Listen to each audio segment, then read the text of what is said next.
Hello, may I have everybody's attention? Welcome. We're very excited about this timely night, and I want to welcome you to the seminar. I wanted to let you know that we are live streaming on Facebook, the Manhattan Psychological Association. I'm Suzanne Roth-Wexler, the president of the Manhattan Psychological Association, and we're very happy to be part of this. I have to sit because we're being live cast.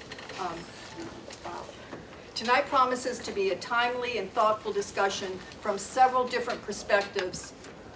I assume that you're trying to make sense of the election results, and we're going to have a very stimulating panel and also an ample opportunity for Q&A.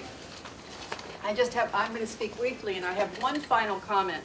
And many of you have probably noticed that the Oxford English Dictionary awarded the word of the year, the 2006 word of the year, is a hyphenated word, post-truth. And what that means, and it was chosen because it was used over 2,000% from 2015 to 2016, and it was referenced in terms of the Brexit and our U.S. election. And what it means, according to the dictionary, is relating to or denoting circumstances in which objective facts are less influential in shaping public opinion than appeals to emotion and personal belief. For some, that means lying. And yesterday I noticed on Twitter that someone had posted and said, well, if post-truth is the word of 2016, can we make a word for 2017 that's post-lie, which then would mean telling the truth. So here tonight we are to explore some truths. Welcome.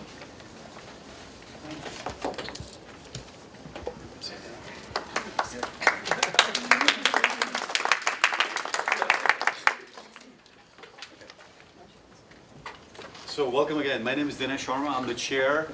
I teach here in the Industrial Organizational Psychology program about leadership, global leadership in particular, and the United Nations. So I'm happy to have a stellar group of panelists here today to talk about this very timely, relevant, and a highly sort of impactful topic that is impacting us not only just in terms of the election results, what's going to happen in the near future in the next 4 years, but also emotionally. So the subtitle of the panel is really actually coping with the emotional stress or distress of the U.S. election, 2016.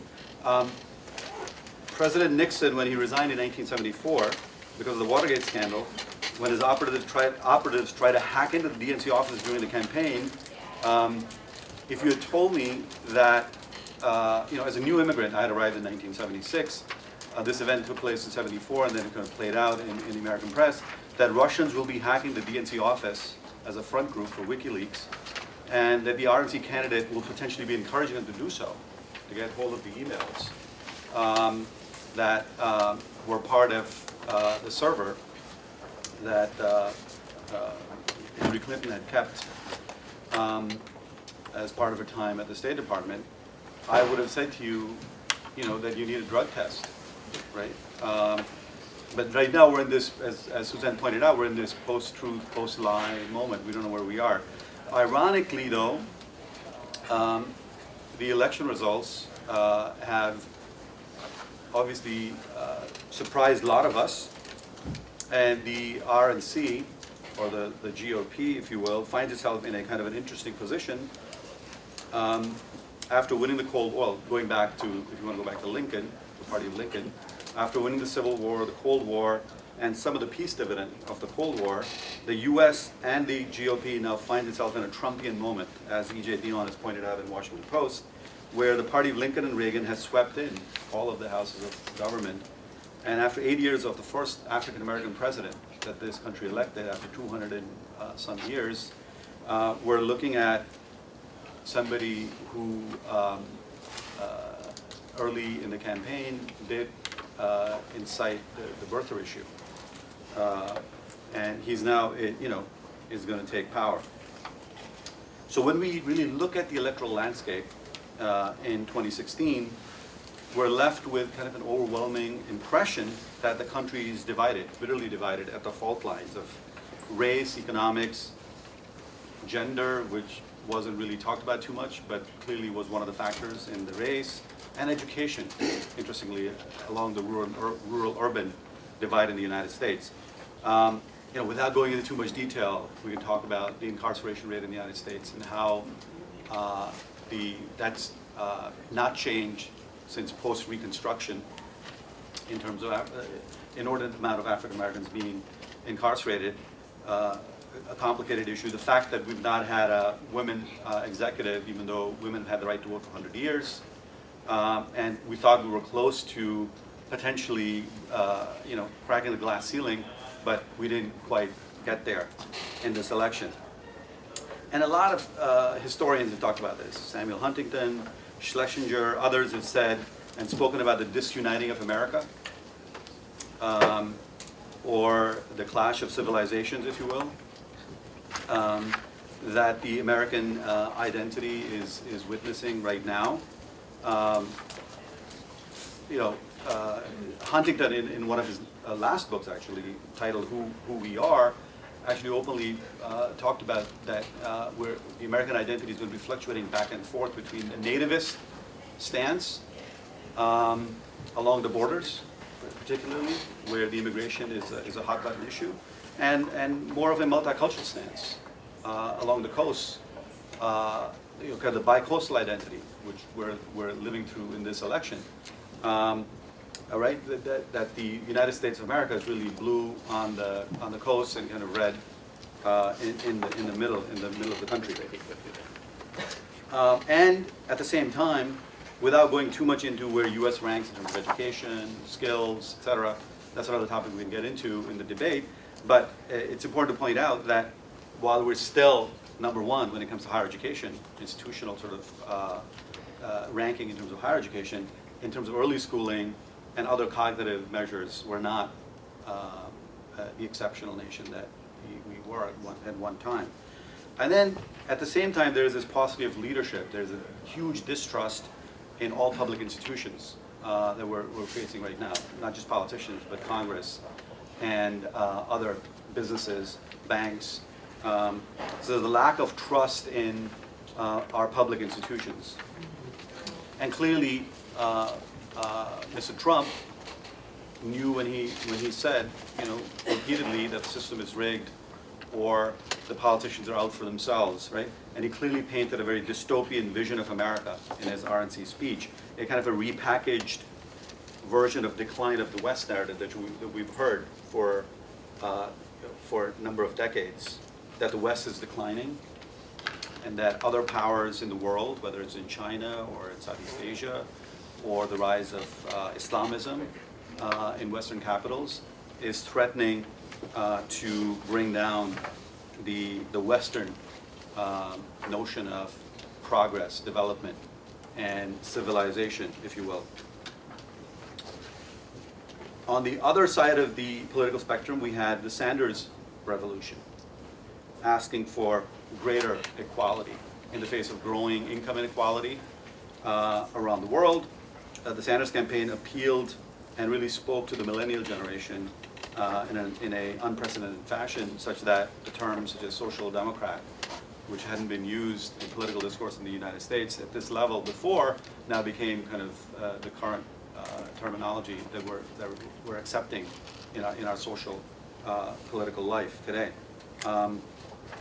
So in the midst of all of this, Hillary Clinton's more rational, realist, incremental approach, clearly a progressive approach in terms of tying it with the president's record of 2 terms, and his landmark election in 2008 and then 2012, clearly a pro-globalization approach that the president had charted in 8 years, and Hillary Clinton was clearly piggybacking and attaching herself to his record and his achievements, both in terms of security, but also in terms of domestic issues, was the stance that she took. And given that 53% of the voting public in the United States is women, we thought that the election would perhaps go in her favor. That's not what happened. Okay, so I actually wrote a book about this earlier this summer that came out. Don is part of the book, and I think several other. Well, Greg Street, who's going to join in from Skype from Missouri, is part of the book as well. You know, I didn't have a hypothesis in the book in terms of who's going to win the election, but I certainly spoke to the fact that, you know, we're entering a global period. U.S. is still a global power, is a relevant, you know, power around the world, keeps the peace and security. You know, American companies, you know, some of the top companies, technology companies or manufacturing companies still are the engine of global growth around the world. So I willy-nilly suggested that, you know, there's a continuity between Hillary Clinton and President Obama's record, and that she would be a good president potentially as a global leader because she was Secretary of State, she was First Lady, she was U.S. Senator twice from New York. So, so we were all somewhat surprised and shocked by the outcome of the results. So if I had a null hypothesis in my book, it would have been that she, you know, President Obama's coattails are going to usher in Hillary Clinton as a first woman president, and wow, wouldn't that be an amazing thing? After the first black African-American president, we have the first woman president. But clearly, that was a bit too hard to swallow, you know, for the folks in the middle of the country. And they had something else in mind. So what accounted for the result? And we can go into more detail in the discussion, and others will touch on this. Clearly, demographics, the rural white population spoke otherwise. They voted for Trump 3-1. The white working class as well, not poor, but the working class, you know, average income somewhere around $70,000 a year, voted for Mr. Trump. Women's vote, which we thought 53% of it would potentially, at least, or a good portion of it would go to her, didn't really go to her. In fact, 53% of the white women voted against her, and 63% of the white men voted for Mr. Trump, which was quite a revelation to some who tracked this number. Ethnic vote, Obama's coalition, we thought would go to Hillary Clinton. It didn't quite work out that way either. So black African-American women voted for Hillary 97%, on the order of high 90%, 97% or so. But that's not true for black men. Only 80% of black men actually voted for her. 13% voted for Trump. 97, as I said earlier, voted for, 97 of black women voted for Hillary. 62% of Latino men voted for Hillary. 33% voted for Trump. 68% of Latino women voted for Hillary. 26% voted for Trump. So we saw, you know, quite a significant segment of the population, Latino population, voting for Mr. Trump, despite the rhetoric on immigration and deportation, and you know, the wall that he wants to build, and so on and so forth.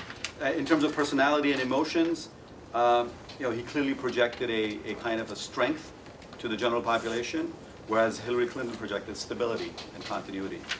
Mr. Trump projected a more of an authoritarian, you know, strongman image of a politician, whereas Hillary was much more clearly of an incrementalist. You know, speaking at times about women's leadership, but not really. There was not the left-center sort of piece of her political rhetoric.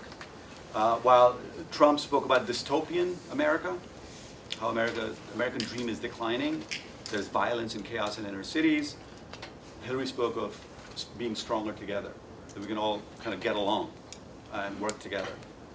And the appeal of that obviously didn't quite take hold in the middle of the country.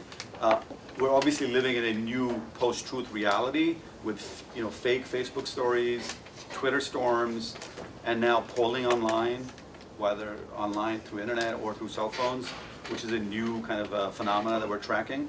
And some of the polls may have been inaccurate because they couldn't fully capture the rural population, which may not be online. The emails and the lack of privacy thereof clearly had a huge impact on Hillary Clinton's candidacy, especially in the as we got close to the election date, and drove up her distrust numbers every time there was a new email story.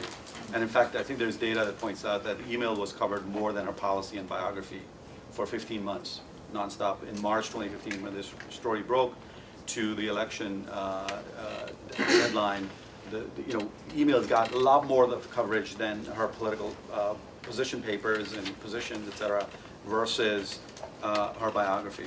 And then structurally, and I think a lot of the speakers, Don Morrison, who's just coming from Paris, can speak to this, in terms of what are we looking at when we look at the Trump phenomenon. Are we looking at another Brexit?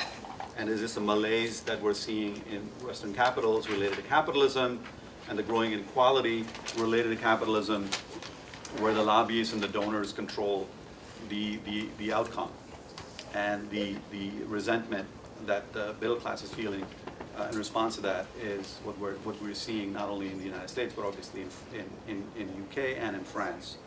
Russians, are very much in terms of under Putin, are very much involved in some ways in our elections, either through hacking or through WikiLeaks. There's some hard data that suggests that's the case. And what does that mean for American democracy, especially as Mr. Putin has clearly outlined that he wants to have another Eurasian bloc, if you will, in the former Soviet states, and challenge NATO.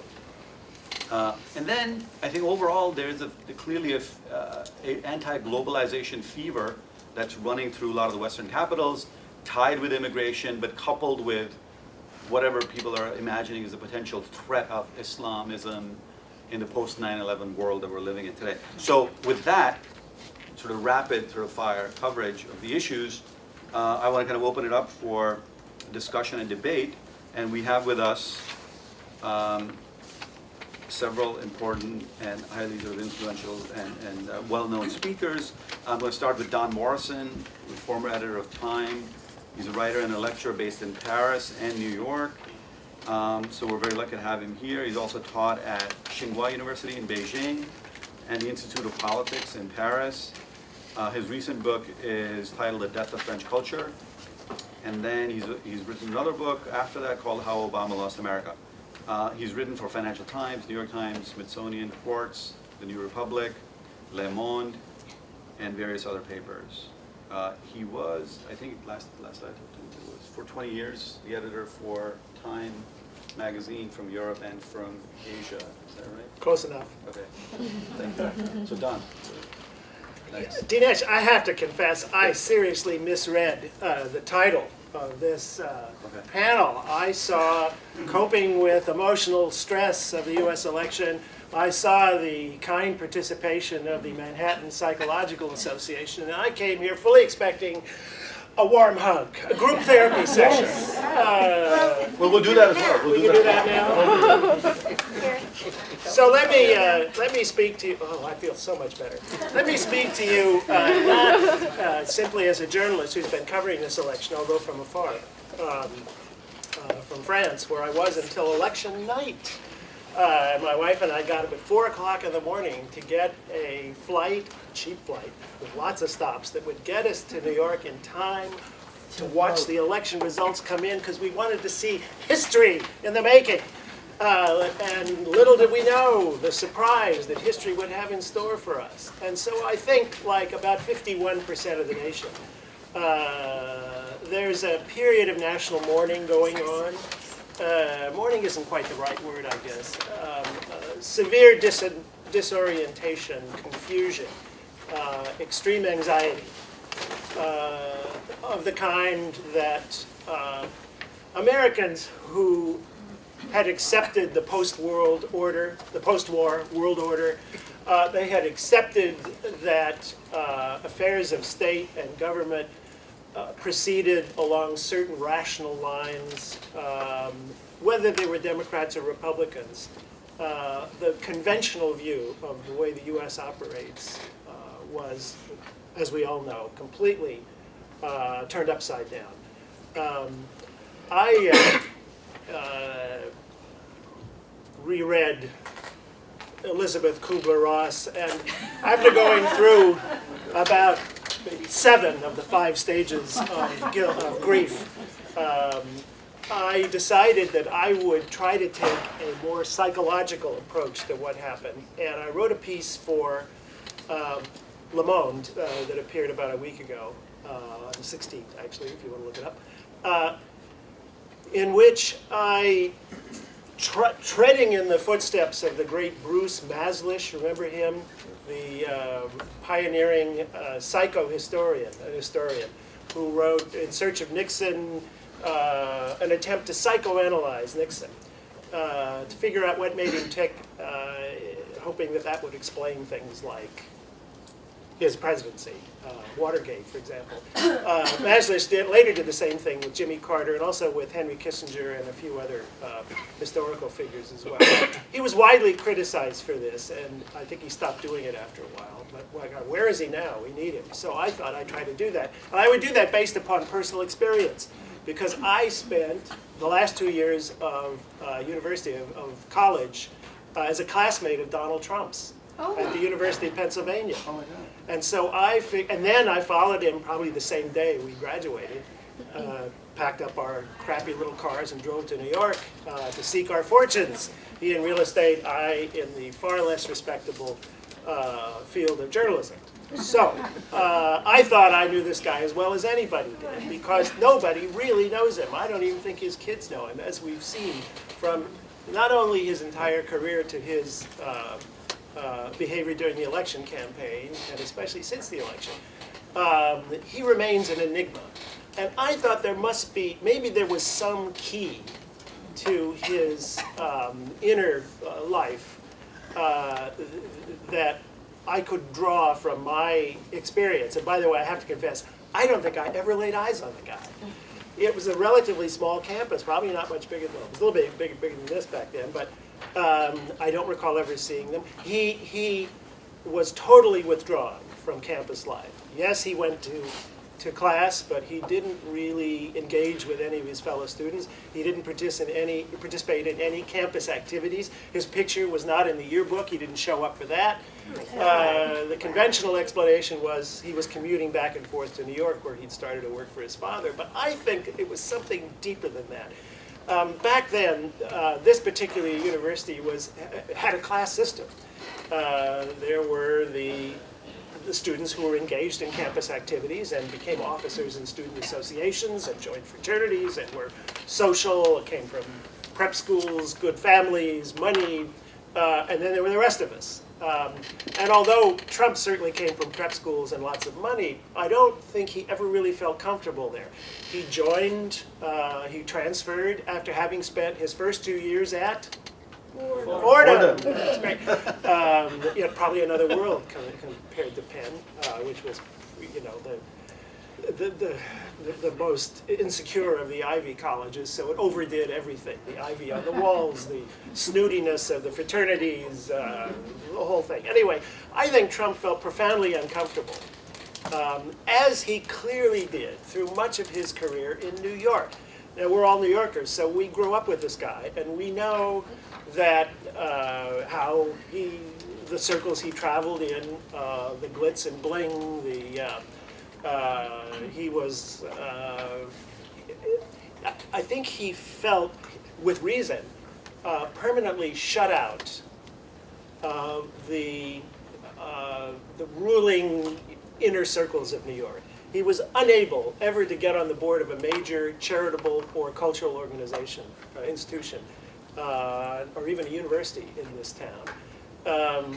For a while he had trouble, he didn't join any of the prestigious clubs. For a while he had trouble getting into a good golf course, although he has been a member of Wingfoot for a long time, which is pretty tony. But he still, there was this brass ring that eluded him, this approbation from the mostly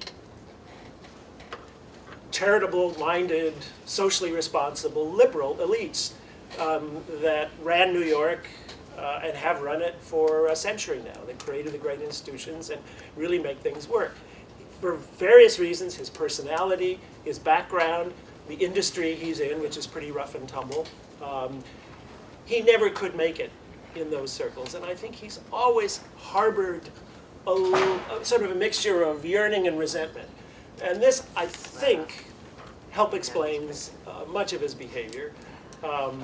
He was a very reasonable, not very reasonable, he was a conventional Democrat for much of his adult life, until maybe 6, 8, 9 years ago. A along with the people who ran the serious cultural, charitable, and let's face it, political institutions in New York. This is a democratic city. And yet that wasn't getting him anywhere. I think that partly explains his conversion to a very exotic form of conservative republicanism. So I wrote this piece, and I pointed out that the advantage Trump has from having this confusion of what he stands for is that nobody knows what he stands for, least of all he. NBC reported he changed his position during the campaign 141 times on 23 issues. So he comes to office with pretty much a tabula rasa, clean slate. It wouldn't surprise a lot of people if he did almost anything. If he became an FDR Democrat with great public works, which one of the things that he has consistently said he intends to do is spend $1 trillion on public on infrastructure spending.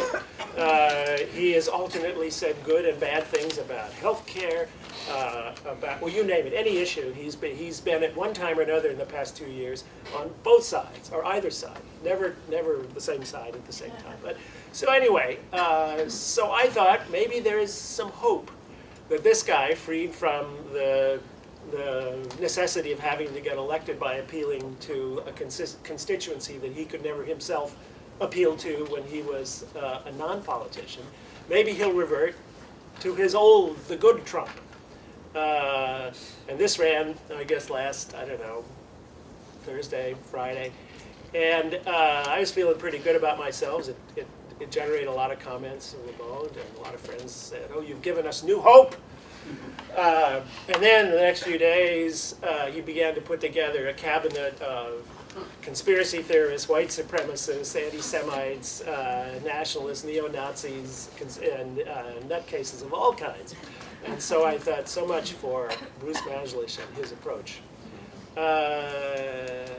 And then, of course, he showed us his chops as a theater critic. And I thought, we're in for a rocky ride for the next few years, and perhaps dangerous, a very dangerous time. And certainly emotionally, an emotional roller coaster that I don't think is going to end until his last day in office. No predictions about when that might come, but it could be precipitated by some of the things that he may do. He remains unknown and unknowable and unpredictable. And that's not good. That's dangerous. And his volatile personality, combined with some of the forces and the events and the tensions in the world and in the nation today that Dinesh touched on, is a very explosive situation. And it reminds me of a little bit of the 1930s, the low dishonest decade, as W.H. Auden called it, the decade of betrayal, of neglect, an inability to deal with some of the social and economic forces that were reshaping Europe and the United States, that culminated in trauma, that gave rise to fascism, Nazism, the intense anti-Semitism that gave us the Holocaust, and of course the worst global conflict we've ever seen. Yes, the stakes are very high here, and you're right. You're correct to feel a certain amount of anxiety, as I do. So what do we do? Those of us, not just who are Democrats, but also who are responsible citizens and want the best for our country. And I think there are a lot of those people on both sides of the partisan divide. Well, I don't know. I can make a few suggestions. One is not to sit here and just talk about it. Of course, if I were licensed to practice medicine in this state, I would write you all a prescription for action of some kind. And when that action involves a chore that the Democratic Party faces, which is a complete reinvention, or whether it's a more personal thing. First of all, quickly, the reinvention of the Democratic Party has to take place. Its reinvention, I think, was stymied by the fact that it found itself stuck with a very conventional candidate who was a continuation of the past 8 years of policies, and also probably the past 16, almost 24 years of what the Democratic Party stood for and how it held itself together. And there are many theories about what this is going to look like, whether it's going to be the sort of the usurpation of the party by the Bernie Sanders forces, who would like to focus the Democrats more intensely on some of the things that they've traditionally stood for that have much more emotional appeal, or whether it goes off in a different direction. You know, the Democratic Party reinvented itself when Bill Clinton was rising through the ranks. After having lost something like 4 out of 6 presidential elections in the 1970s and 80s, the Democrats did recenter themselves, quite literally, a greater focus on the white working class, or on the working class, and less focus on some of the interest groups that had helped shape it during the 1960s, women, minorities, and youth in particular. And this was very successful for the Democrats. They went on to win, I don't know the exact count, I don't have it on me, but I'm guessing probably 4 of the following 6 elections, presidential elections. So, you know, big institutions can reinvent themselves when they have to, and they're very interesting things to watch. I think the greatest and least heralded reinvention of all time was the reorientation of the capitalist West. Immediately after World War II, challenged by the rise of Soviet communism and communism generally, and Marxism in the world. I mean, it was a close-run thing. We almost lost. Greece, Italy, other countries in Western Europe had communist movements that were extremely popular, whose leaders spoke the kind of language that resonated with that class of workers in that class of voters in this particular election. Throughout what later became known as the Third World, Africa and Asia. Oh, it's time. Okay. So it can be done. So I would counsel taking Nicholas Kristof's wonderful article of the other day seriously, with a list of 12 things you can do. So what was prescription in terms of for action, like moving to Paris? Is that one of the prescriptions? You know, if I had one prescription, I'd say, As opposed to Canada. as opposed to Canada, to reduce stress generally, Okay. I would move out of a big city into a rural area because of the bias in our electoral system. Yeah. Your vote will be worth anywhere from 2 to 4 times more than if you live in a city. Thank you, and we'll have time for Q&A. Yeah. I'm sure the audience will have many questions. Thank John. you. That was incredible. Next, we have with us Dr. Sidhu, who's a senior fellow at CIC, which is a think tank at NYU.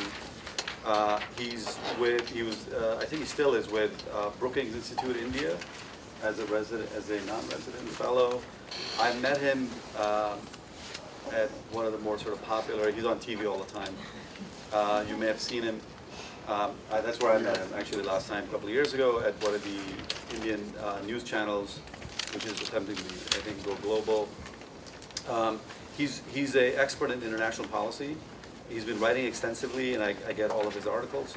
Has been writing extensively about India-U.S. relations and what U.S. is trying to do in the Pacific, Asia-Pacific, the pivot to Asia, which Hillary Clinton actually authored and President Obama has been advancing. So we're lucky to have him here because he's just like Don, who was visiting from Paris. We're lucky to have Dr. Sidhu here from India, who's based in New York. So he's going to share with us some comments in terms of specifically, what should we expect now from Mr. Trump in terms of, the pivot to Asia, if there's still a pivot to Asia, given he's, spoken about withdrawing our commitments from the world, wants to really be much more transactional president, things that everybody should pay us for keeping the peace, the Pax Americana, Japan, Korea, right, the Asian powers, and the emerging powers like China, India, what should we expect? So if you can enlighten us on that, that'd be awesome. Thank Well, you. thank you very much again for inviting me here, and very much like our previous speaker, I was really expecting to take rather than give, because this is really not an area of expertise of mine, until you assured me that it was going to be slightly broader than that. But I just want to touch on a couple of things to first sort of talk about the challenges as they were, and perhaps why we all need to be, have a certain degree of concern, shall we say. But then let me also throw out perhaps some sort of ideas on why, things may not be as bad as they are. So first, again, I'll start with something that our previous speaker said, that in a way, this election is historic. It's the wrong kind of history, perhaps. It's not the history that one would have wanted, but it is. For the first time, this country has elected somebody who has never held a political or a military office at all. The only other person who was even nominated for a presidential campaign was Wendell Willkie in 1940, and he lost horribly to Dwight Eisenhower. Before that, only two other people have been nominated for the post of president who never held a political office, right? The first was Ulysses S. Grant, the little war that he kind of sorted out, and the second was Eisenhower. So just gives you, what kind of an outlier he is. Second, we've already heard references made to 1930, but there is a marked difference. Shall we call it, the scourge of the 1930s never crossed the Atlantic Ocean.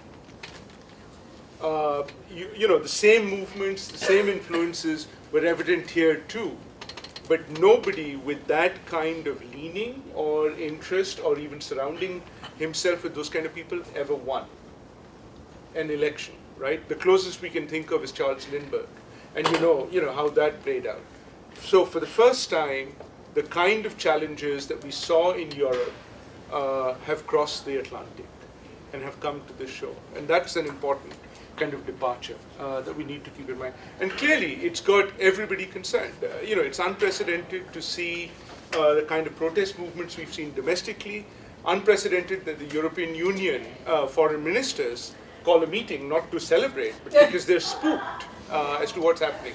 The Japanese Prime Minister very unseemingly is rushing to meet with the President-elect before the President-elect has even decided, who the cabinet is going to be. So you can see that there's panic right across the world. This is a very unprecedented election. I'm going to make 4 points and then try and sort of, turn it over to others as well. The first is I really want to underline this point about the uncertainty.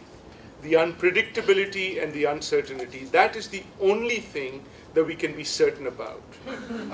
In fact, I was struck by the statistics that you mentioned that he's changed his mind 141 times or in 23 issues. In fact, he's changed his mind on the same issue in the same speech.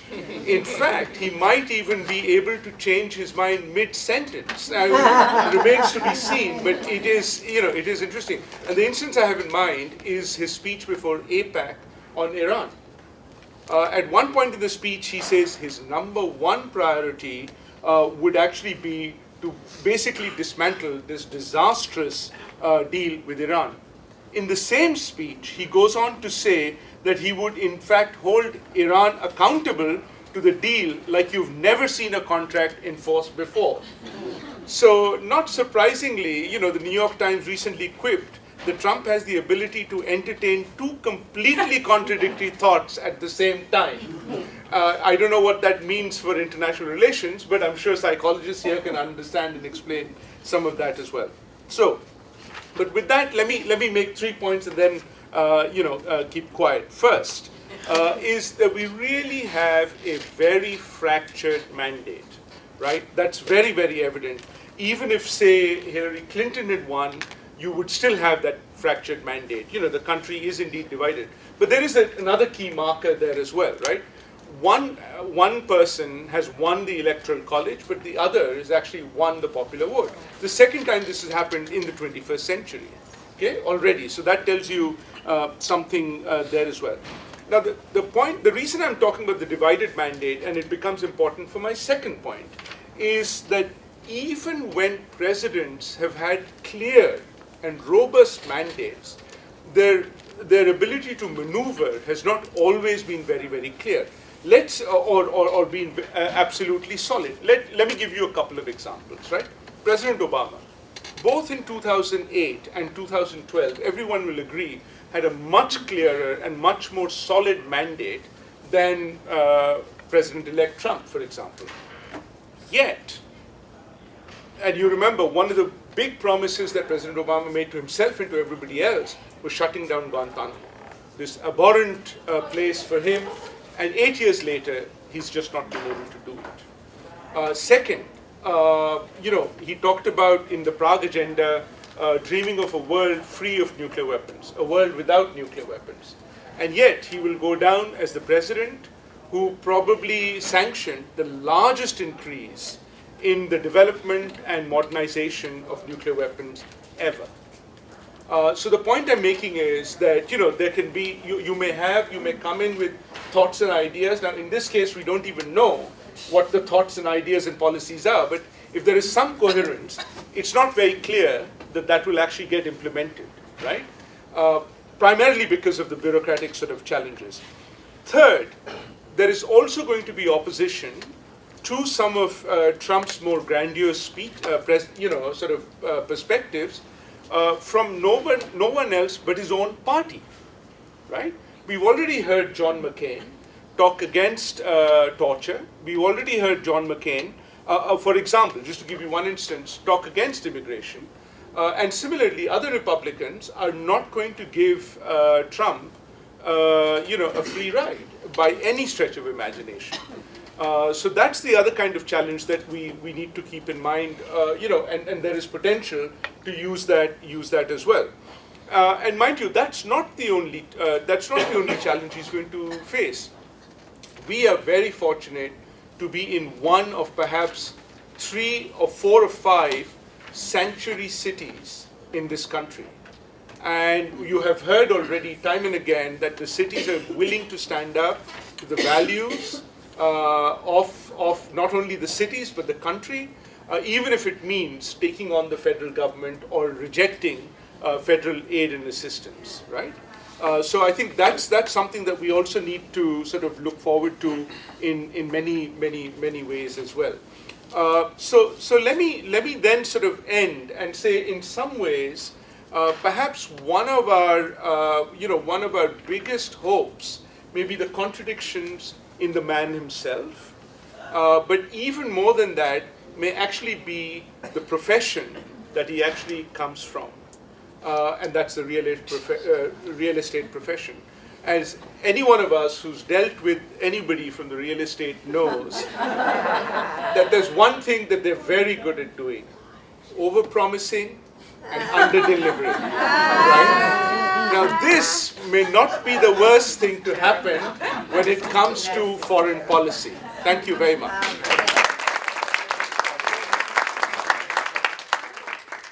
Okay, so now we have with us Professor Gregory Strike from University of Missouri, Central Missouri, and he's also in the Global Hillary book, which I mentioned earlier. His primary field is political theory, but he's going to also talk about what's going on the campus there. Since Mr. Trump won, I think, in the landslide, the state of Missouri, by double-digit margin. Professor Strike, who's the chair of the Department of Political Science at the University of Missouri, Central Missouri, has written about one of his books is Justice Beyond Just Us, Dilemmas of Time, Place, and Difference in American Politics. He's written about U.S. foreign policy, a documentary and reference guide. His other book is that he's co-edited, Urban Social Capitals, Civil Society and City Life. Dr. Streak is a recipient of Excellence in Teaching Award, Excellence in Scholarly Research Creative Activity Award. He's a Distinguished Faculty Award recipient at the University of Missouri from the College of Arts, Humanities, and Social Sciences, okay? So, Gregory Strike, the floor is yours, sir. Can you hear us? Okay, well, you can't hear us.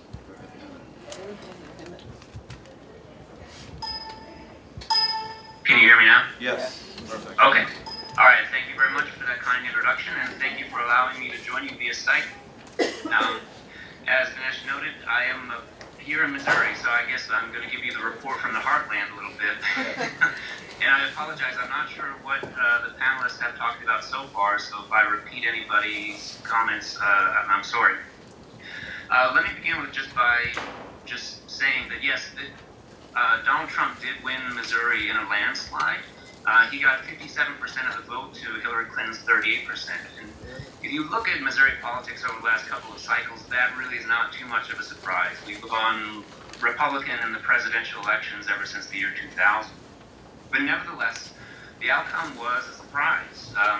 I would like to give you an idea of what's going on my campus, but let me first say, looking at Gallup, and they have a survey that shows that 75% of American voters were surprised that Trump won, and that includes even 62% of Trump voters.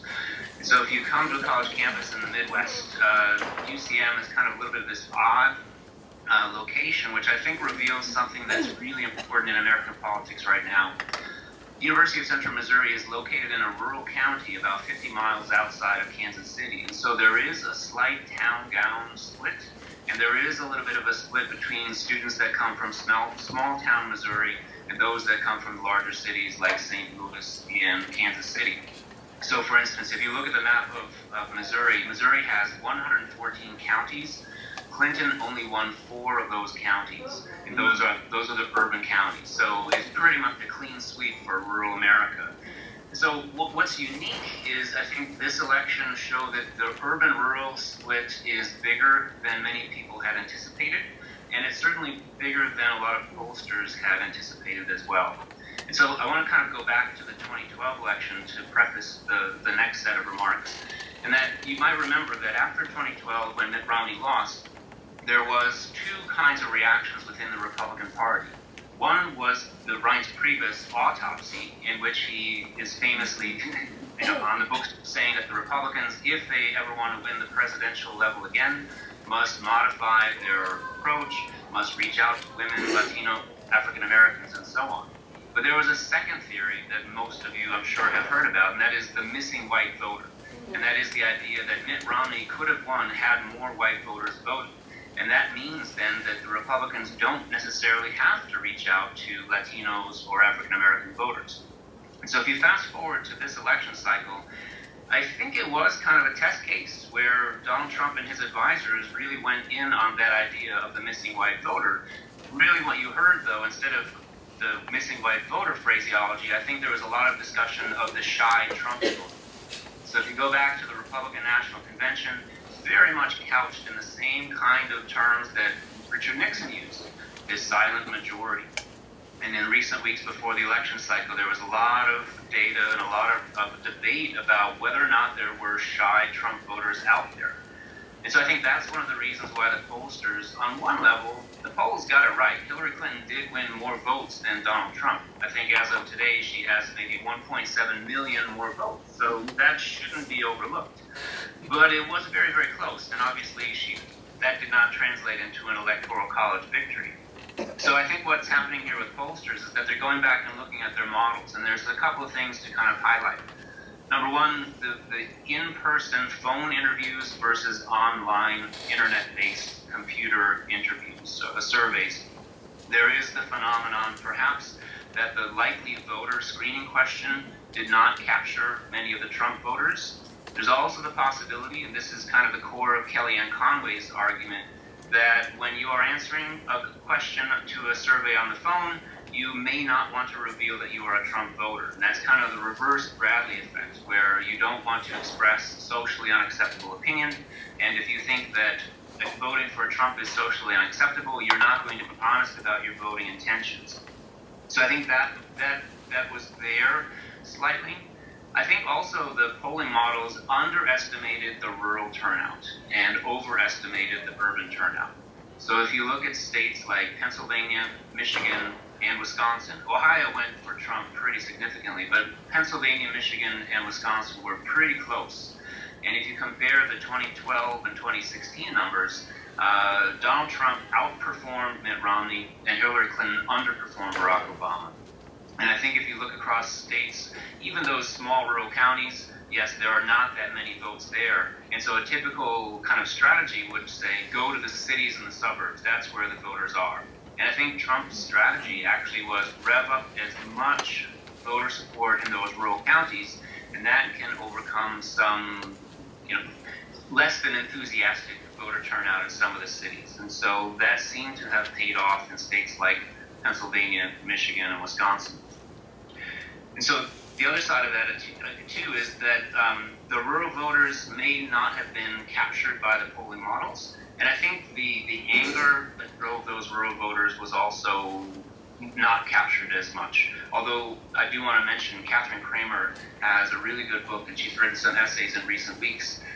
She's focused on Wisconsin politics over the last couple of years, and she has found the same kind of urban-rural divide, where a lot of rural Wisconsinites will cheer for the Wisconsin Badgers football team, but then they will kind of criticize the University of Wisconsin for being a bunch of out-of-touch elitists. And so I think that kind of dynamic really played into Trump's campaign style.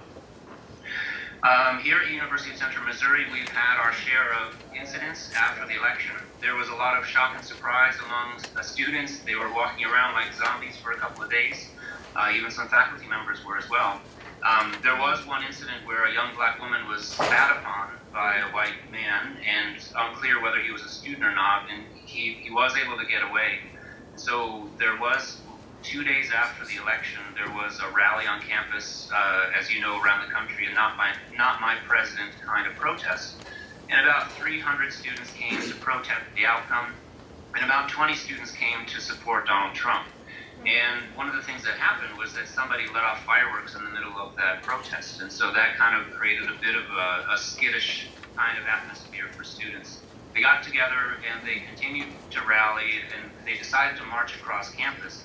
But as they did so, they walked across the street, and one pickup truck kind of sped up through the crowd. Nobody was hurt, but it created a lot of panic. And then they were in a parking lot, and 2 pickup trucks were circling them, and it was a very scary situation. The police were there. They were able to chase the pickups off. One of the drivers has recently been arrested. The other one is still at large. After that, everybody was really on edge. And so what happened was the students came back to the union, and the university president basically brought them inside into a large room and talked to them for about 3 hours for the rest of the night. And so ever since then, nothing has really broken out, although I do know from speaking with administrators that there has been a lot of violence and death threats against some students on campus and even administrators. So the outcome has certainly put a lot of people on edge out here. One other thing I'd like to add to the conversation, and I apologize if it's been covered, but I wanted to kind of tie this into the discussion of American exceptionalism that Dinesh has written about quite extensively. And that is, I think there's 2 competing visions of American exceptionalism that Hillary Clinton and Donald Trump offered us. And on the one hand, Hillary Clinton's version of American exceptionalism is very much in sympathy with Barack Obama's. And that is, the United States is a great country. Nobody's apologizing for that, or nobody is downplaying that. But what's unique is that they are also willing to admit that the United States is not perfect. And that the version of American exceptionalism in terms of foreign policy is that the United States leads best when it leads with its allies. And so I think there you see between President Obama and candidate Clinton, there was going to be continuity. If you look at the public opinion polls of who supports that type of vision of exceptionalism, it is a lot of young voters. On the other side of the coin, Donald Trump spoke to a different kind of American exceptionalism, but his was wrapped in a type of decline.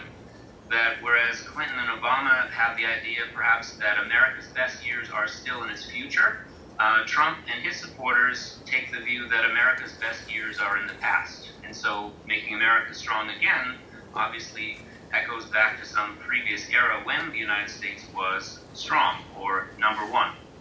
And so what happens there is that you have a unique combination of Donald Trump kind of, on one hand, seeming to be reasserting an American supremacy, and in terms of that, I would say that it's not so much the multilateralism that we've become used to with Clinton and Obama, but more of the unilateralism that we saw under President Bush.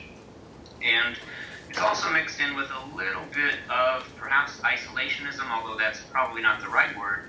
And what I'm talking about here is that he certainly has signaled that he's willing to withdraw some commitments to our allies. And so this has caused a lot of some concern around the world.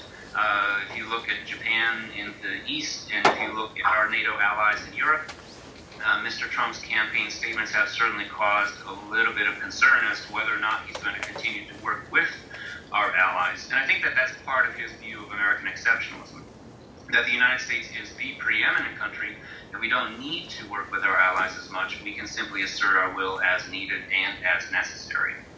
And what's unique about that, though, is that I think it is kind of parallel to this is this idea that Trump has found his soulmate in Vladimir Putin. And so that there is this odd kind of dynamic where he might want to assert American power wherever and whenever he needs to, but there's also an equal chance that he might sit down with Vladimir Putin and figure out a way to kind of go back to the days of spheres of influence. And if that's the case, ironically, the United States is not the premier world power, but it might be retreating into a type of regional superpower where we allow Russia influence over Eastern and the Baltics and other parts there, and we have other parts of the world under our control. So it's not necessarily a Cold War dynamic, but a little bit of a great powers dividing up the world into spheres of influence. And if that's the case, the United States is not behaving as if it is the indispensable nation. And so I'll stop there and listen to what others have to say, and I'll be online for the Q&A session. Excellent. So let me just ask you. So you're suggesting that Trump is a Jacksonian, Andrew Jacksonian Putin in the making, which is quite fascinating. That could be an essay that we could work on. I'm sure. Let's do that. That would be fantastic. So there is a method to the madness. Thank you. Method to the madness. We've covered kind of the top-heavy policy, global kind of approaches, and now we're going to go into the more psychological dimensions and sociological dimensions of our panel. And so we have with us quite a few heavy hitters here. Dr. Judy, everybody I think in New York knows Dr. Judy as the famous radio and TV personality from Fox News, CNN, and used to do a sex therapy show with Dr. Ruth Westheimer. Not that long ago. With her. No, we started at the same time. She was on one station, I was on a different station. But I do know Dr. Yeah, so Dr. Judy Kriansky is a world-renowned radio advice host, clinical psychologist, certified therapist, popular lecturer, newspaper columnist, and author of many, many books. She actually pioneered radio call-in advice back in the day, and more recently internet advice as well. She's a professor of clinical psychology at Columbia University Teachers College, visiting professor at Peking University in health sciences at Beijing. Country Trump loves, Yeah. right? Yes, China. Right, he pronounces it differently though. And she's a frequent commentator on, as I said, CNN and Fox. She's on the advisory board of several magazines and public service organizations. She's quite actively these days, at least the guys that I met her in, is quite actively involved with the UN. And she's one of the authors of what's now called kind of the happiness index at the UN, that UN is now taking into consideration as it implements social policy around the world. And terms like well-being, psychological well-being, and health are also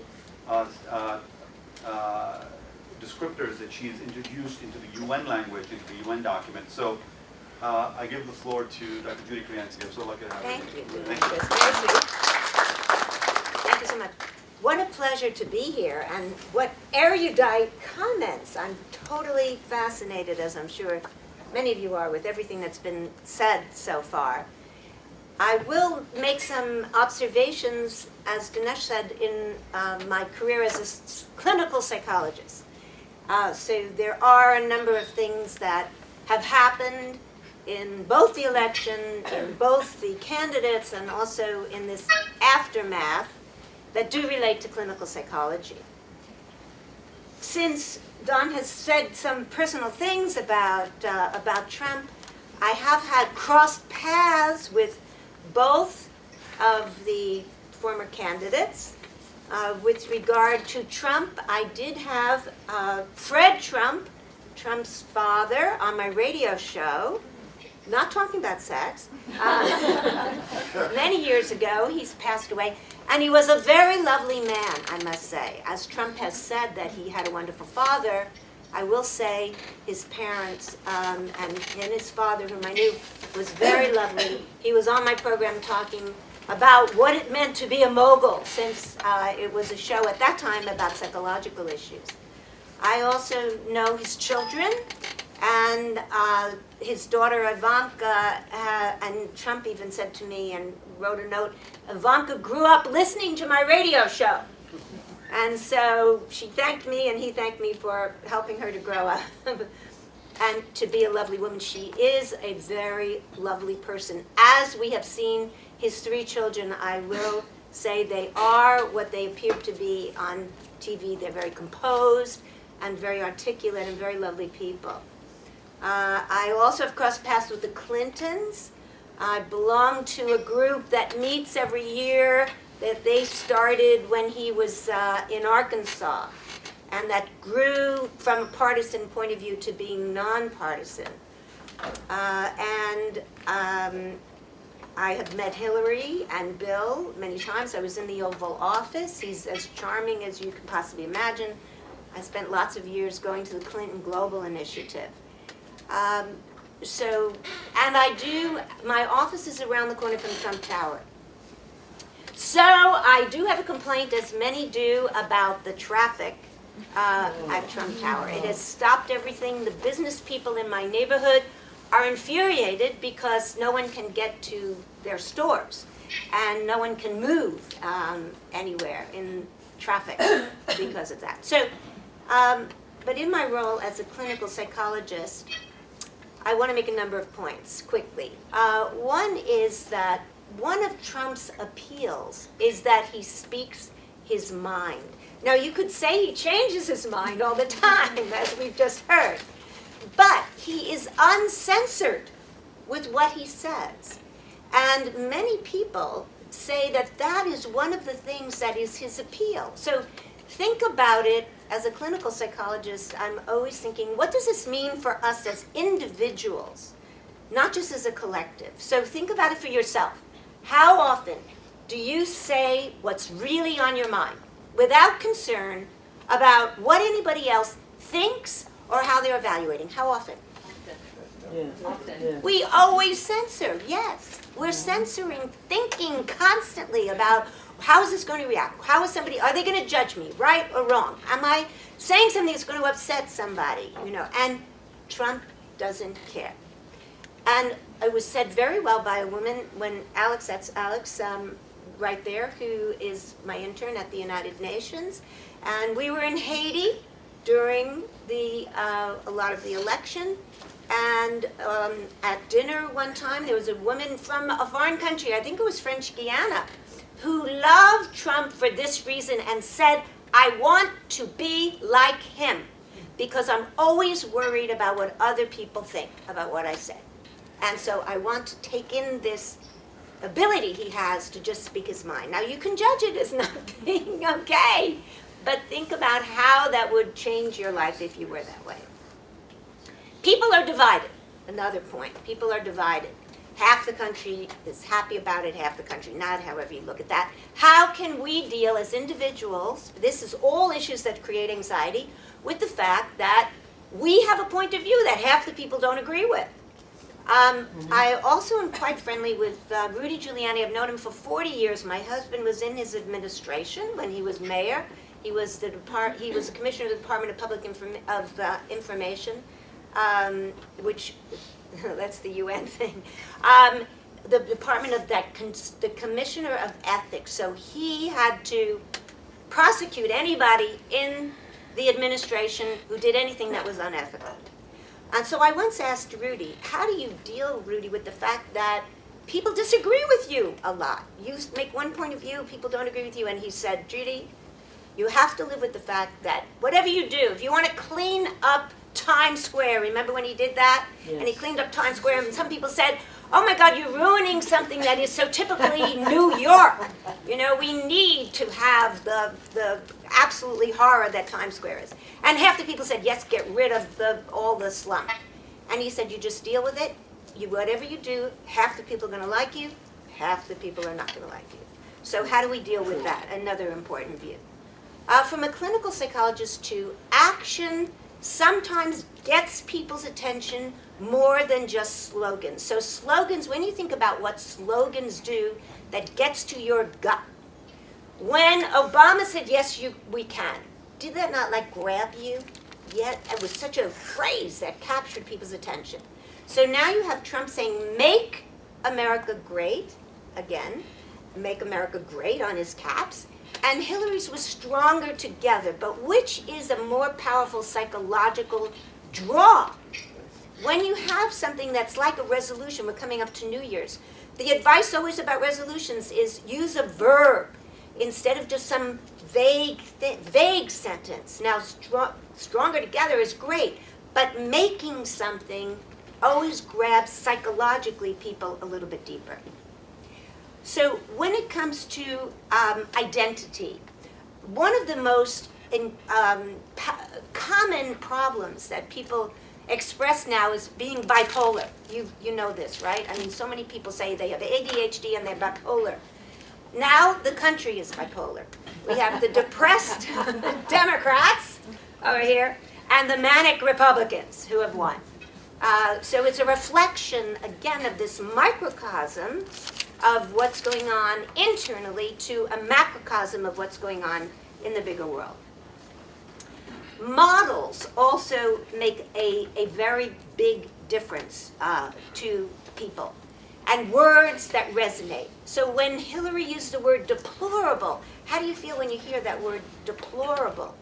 It just grated, and many pundits said this was a very unfortunate thing that she had called anybody deplorable.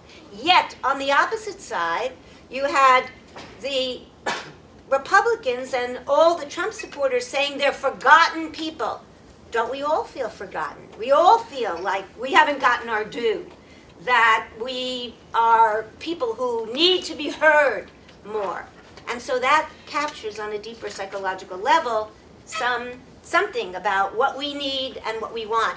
The phrase, as Dinesh said, I'm at the UN, is resonated at the United Nations. At the United Nations, the big issue now is leave no one behind. That all the people in the world need to be heard, that no one needs to be left behind. This resonates a great deal on that level with feeling that you are forgotten and that you've been left behind. These are the shy voters for Trump, as we just heard spoken about. So another major point I want to bring up is that what has happened on campus, since we heard about what's happened on campus. How do we deal with anxiety? Everybody has a piece of paper in front of them, pretty much everybody. Just quickly draw, those of you who have a piece of paper, how you feel about the election. Just quickly draw something. It doesn't matter how well you draw, just draw something. Anything.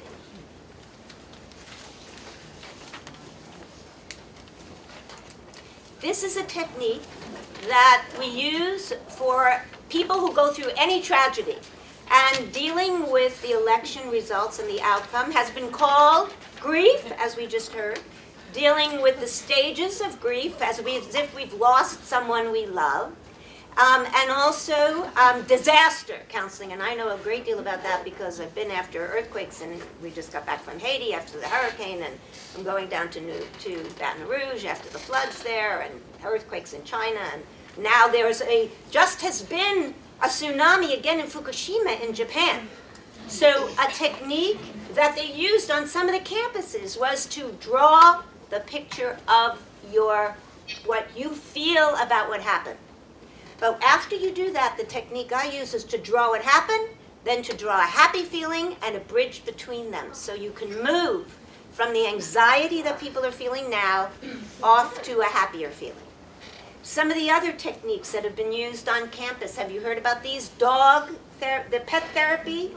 So this is very helpful. Stroking something. These are ways to cope with some of the anxiety. So stroking something. If you do not have a dog or a cat, stroke your loved one or yourself. We can all just stroke ourselves or hug ourselves. We can all give Dawn a hug later. That would be very helpful. So drawing how you feel, and also using Play-Doh. They're on campuses, they've used Play-Doh. That means squeezing something. So squeezing something gets out the energy and the tension that's inside about the election. You can squeeze something to get rid of that. Or using coloring books. I mean, these are all things who does these things? Children, right. Because when we are so upset about this election, it is almost like we are regressing to being like children who are angry, upset, distressed, unexpected things that have happened, ways that we feel we have not been heard. So my last point I want to say is that the anxiety from a clinical point of view, a clinical psychologist's point of view, about the election up here, often gets to deeper feelings that we have about something else in our life. So when the people are picketing, when they're screaming, when they're doing violent things, when they feel depressed, when there are people who can't get out of bed, of which I know people who, I'm sure you do too, who couldn't get out of bed, couldn't go to work, didn't want to go to school, all of that. So oftentimes in a psychological, if we were sitting in a therapy office, I would ask people to go back to what in your life has upset you that greatly. Often the extreme of a reaction has some deep kernel inside that we need to get to if we're going to purge it, understand it, and process it, which is really important. So how much upset? Think about what your upset might be, whether you're happy or sad, doesn't matter, about the outcome, and what other things in your life has caused the same kind of reaction.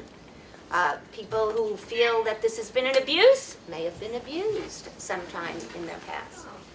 To go back to what are the early experiences where you weren't heard, where you weren't heard now in the election. When have you not been heard when you were a child? So processing all of this is very good. And bottom line, hugs. So I thought, Julie, you were going to present us a post-Freudian analysis on Trump to make us feel better, but that's not. Well, we had one. Okay. Well, that's more the French psychoanalysis. Anyway. Lacan, yeah. Lacan, brilliant, right. So excellent. So thank you so much for at least touching on some of the emotional, touch points, nerve points that some of us are feeling, and want a voice. So we'll have plenty of time for Q&A. I have to get to Dr. Takushian, our next speaker. He's actually the architect behind this seminar. He gave me the green light to do this, organize it. He runs the Industrial Organization Psychology program here in this building. He's been here, I think, 40 years. He still has great hair. I don't know how that's possible after being here 40 years. But he's taught here in New York City. He's taught in South America. He's taught in Russia. Recently, he was a Fulbright scholar to the USSR. Well, not recently, in 87, 88, and then he was back there again in 2013 at the Higher School of Economics in Moscow. He's a fellow of the American Psychological Association. He's current national president and officer of Psychi Society.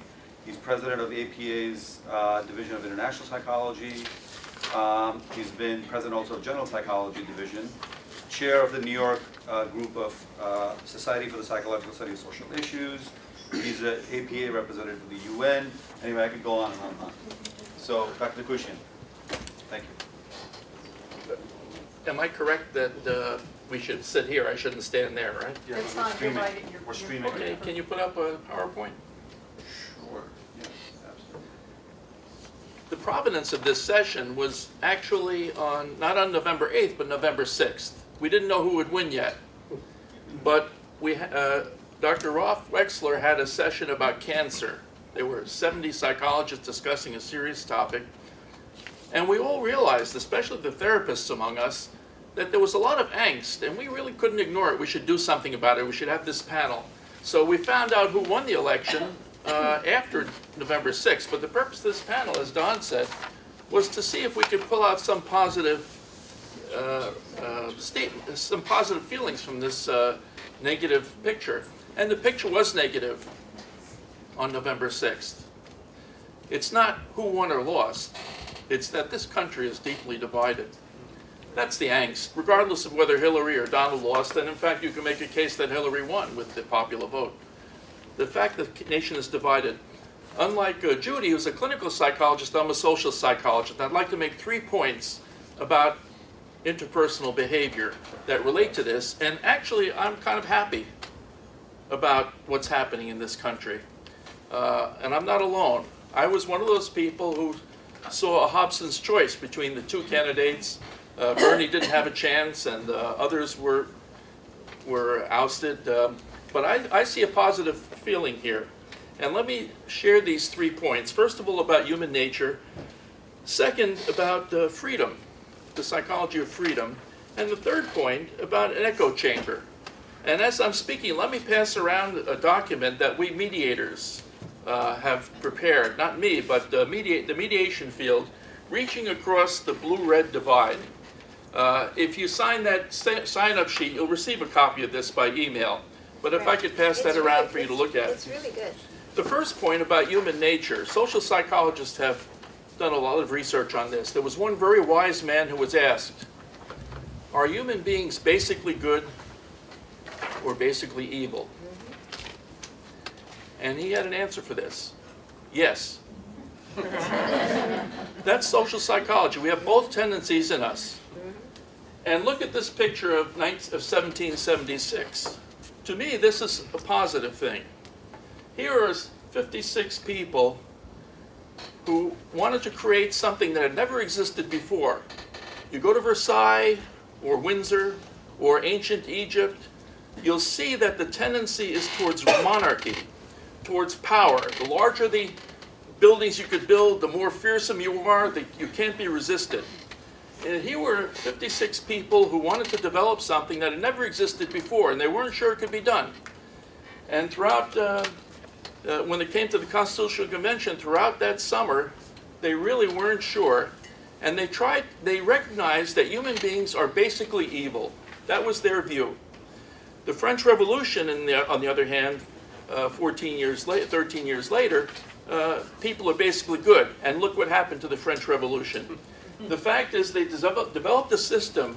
You can't trust people, especially people who are looking for power, like Hillary and Donald and Ted Cruz and maybe even Bernie Sanders. It's based on the idea that people are basically imperfect, basically flawed, and you have to keep them in check. And to me, the happiest day on the calendar in the United States is not Thanksgiving or Christmas. It's the day after the election. And many of us were afraid we wouldn't see it this year, but there was Obama saying, we want the new president to succeed.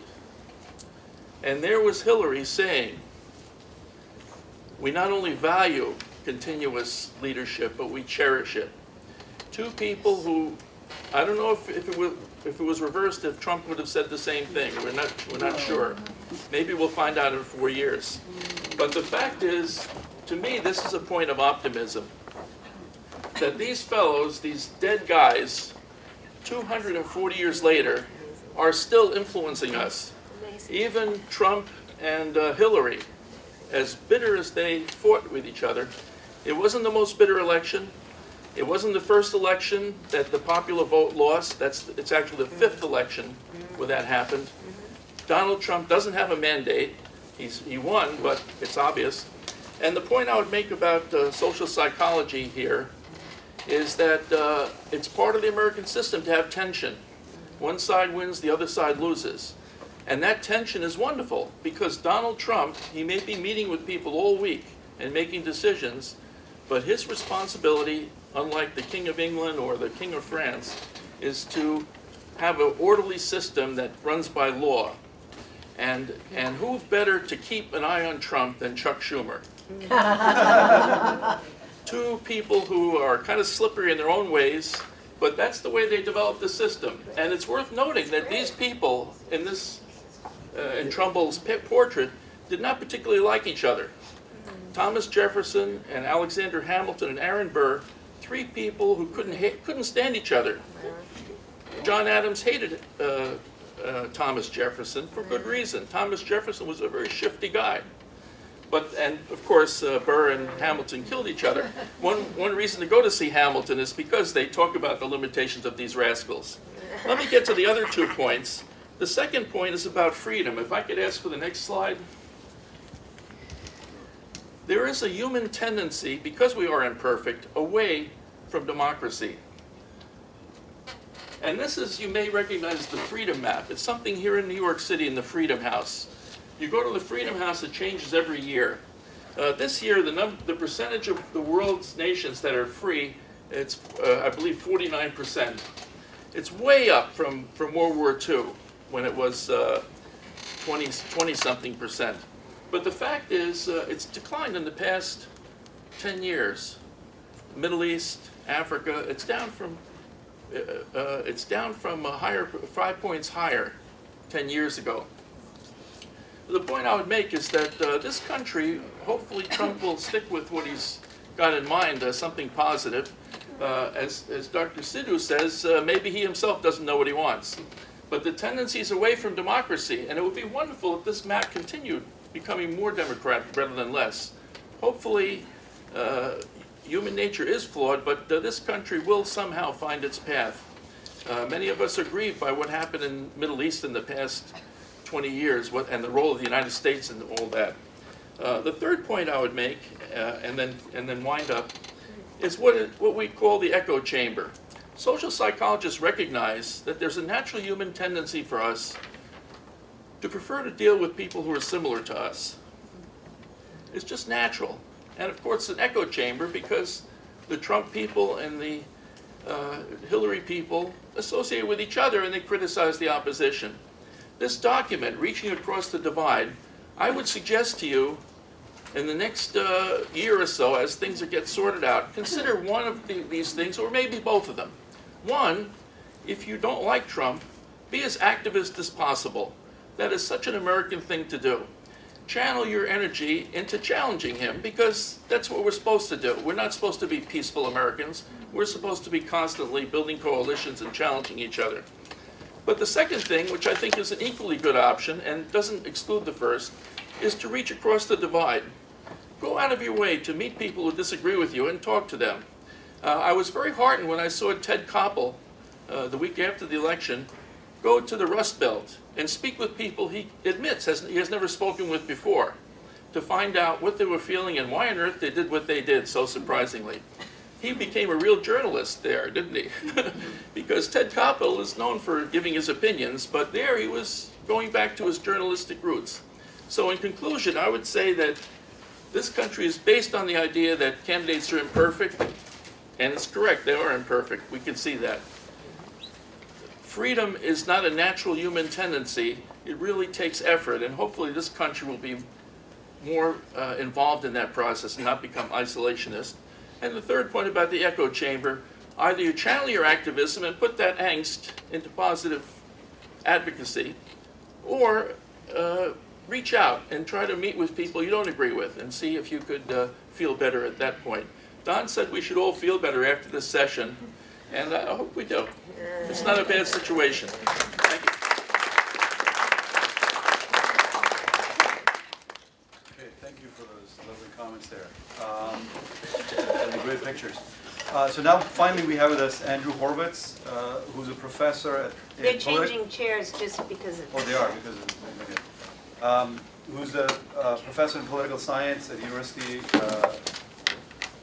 University of New York at New Paltz. His doctorate is in sociology. He's a constant blogger.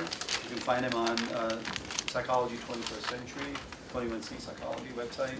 He's an educator, researcher, and also has worked in the IT sector, the nonprofit sector, government, and obviously now he's in higher education. So he's going to enlighten us on what's going on with social media. going to be Partly. part of what's going on with social media, but almost painting a little bit of a larger picture than that. The theme that we're coming up with today is certainly about anxiety, and while I do hope that we all feel better, in terms of when we leave here, my position is going to be that this anxiety cannot only be dealt with individually. It's something that has to be done collectively because it is not necessarily caused by individual issues. These are something we face all together. But before getting into some of that and some of the theoretical work where this might get grounded, I think there are some interesting points to note about some of the statistics that did come up earlier in terms of the voting. As Richard Lockman, a professor of sociology at SUNY Albany, states that apart from our perceived uniqueness about this ramping up of ideas of bigotry and economic despair, whether it was the racist invectives that we heard or, as it's been pointed out, completely incoherent policy proposals, there were some things that were not expected at all when we saw at least some of the exit polls coming in and certainly some of the returns from Pew right now. We know about young and old voters in terms of who they would support, but some of the more interesting things that at least I think, and he came across as well, that women supported Trump just about the same number as they've supported Obama several years earlier.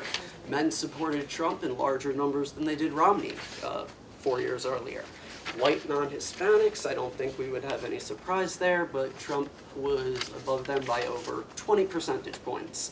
And according to some exit polls that actually came out, Romney won slightly less whites also in 2012.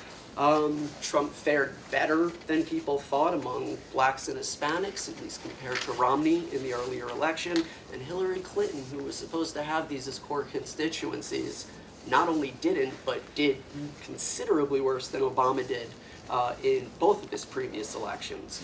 Now, one of the sticking points that seems to be coming up is that when we look at higher education, those with some college or less, Trump supporters, those with college degrees or more, tended to be Clinton supporters, except when you control for race. When you do control for race, Trump actually won over slightly more whites with college attainment, and she outperformed 4 percentage points was the latest update that I saw. So in spite of the fact we're considering all of these shifts in voters, even though Clinton, who was saying 1.7 was the number that we're up to now, you beat me with new stats, I was at 1.5 when I got these. We need to understand she got 6 to 10 million less votes than Obama did in 08 and 012. I mean, this was just the fact of, even though we had all this vitriol, people just weren't coming out, or at least not coming out as we thought. Now, this, getting into social media a little bit, is somewhat interesting because we did see vitriol, and as some other professors who I've had the pleasure of working with, Ron Jacobs at Albany and Eleanor Townsley over at Mount Holyoke, is that if an individual hates George Will or Paul Krugman or Bill O'Reilly, it is more likely that they will participate in the public sphere, and the same logic applies to political figures. We didn't see that happen here, so there has to be some other places we need to look. These filter bubbles were, or rather the echo chamber, that was the term used earlier. Filter bubbles are another name that we come across and use for these things. We don't get outside our own kind of comfort zones. And this, according to a sociologist that I have been studying and teaching about for years, is very, very significant. And again, you don't need stats to know these things. All of you have this trepidation just coming from the news you read, from the feeds that you look at, from what you watch, from what you browse. Short emails come to you, probably unsolicited from family members as forwards, that like to tell you all about what is right and wrong in politics. Add to that your tweets, your posts, your shares, your comments, and then just figure about the unmediated conversations you've had with others. It's probably most difficult to speak to people one-on-one. You can't escape the ambiguity and discomfort of meeting somebody in person. So this is the stage for all of this anxiety. This is the stage for all of this uncertainty. But as I am saying, this is socially endemic, not just individually felt. And where I think, and it somewhat pains me to say this, and no offense for anybody's political persuasions in here, but I almost have to have a begrudging respect for let me take that word back, a begrudging admiration for certain things that Donald Trump was able to accomplish in terms of tapping into this anxiety and certainly generating large-scale support. Now, having said that, the reasons that he gave people as to why this anxiety exists were woefully inadequate, to say the least, and therefore the prescriptions that he gave in order to solve some of these issues as well, not going to be helpful. And here is where the work of really a world-renowned sociologist, Zygmunt Bauman, comes into play. Bauman is a professor formerly at the University of Leeds in the UK, still writes, but although is not currently teaching as far as I know. If we were to put just a name to the big concept that he tries to push across, we're talking about something called liquid modernity. And this is a time period that you and I all live in and all exist now, where the social structures and the social institutions that we have relied upon, and I'm talking here capitalism, I'm talking here the nation state, they are going through fundamental transformations where the roles that they formerly played are just not holding up. They're no longer solid.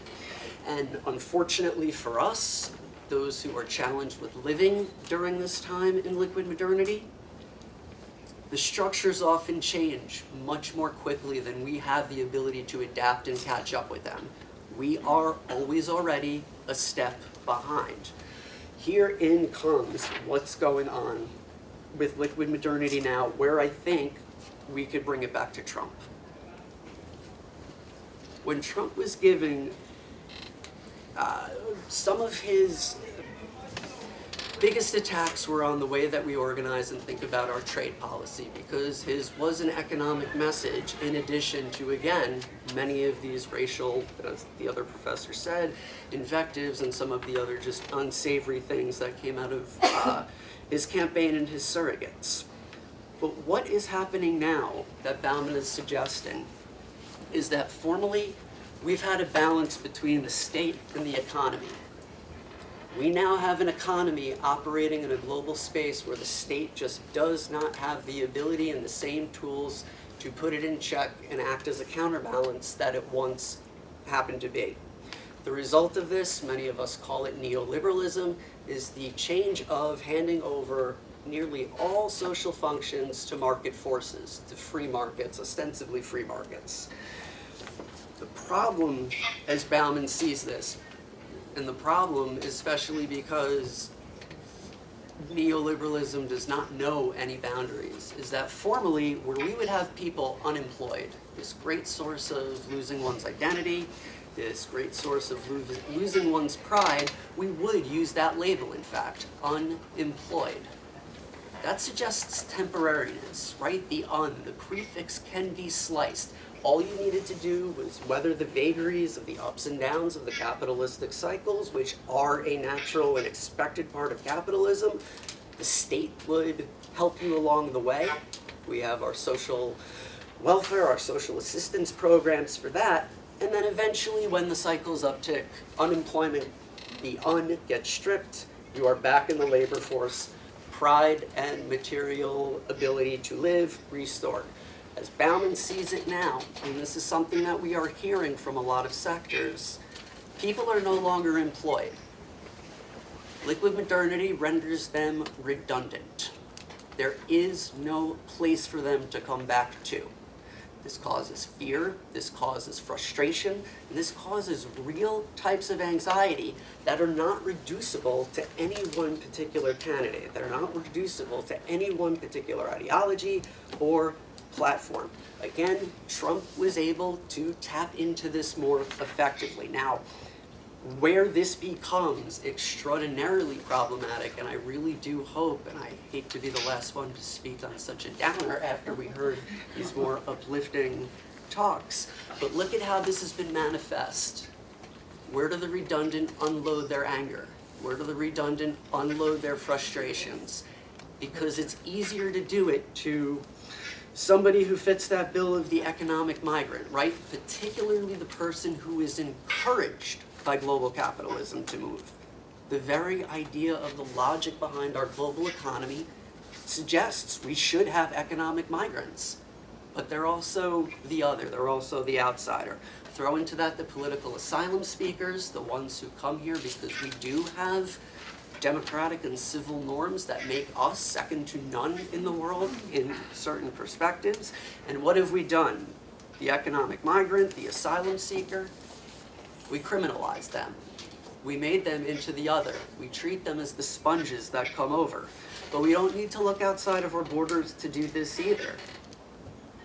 We could also look at all of the different racial and ethnic minorities, which demographers are suggesting those labels are not going to be able to fit within the next 2 or 3 decades, and I happen to believe some of what these demographers are really putting out, the models are convincing. But what do we do with ethnic minorities? What do we do with racial minorities? They too become criminalized. They too become seen as the sponges of society beyond redemption. And what do we not hear?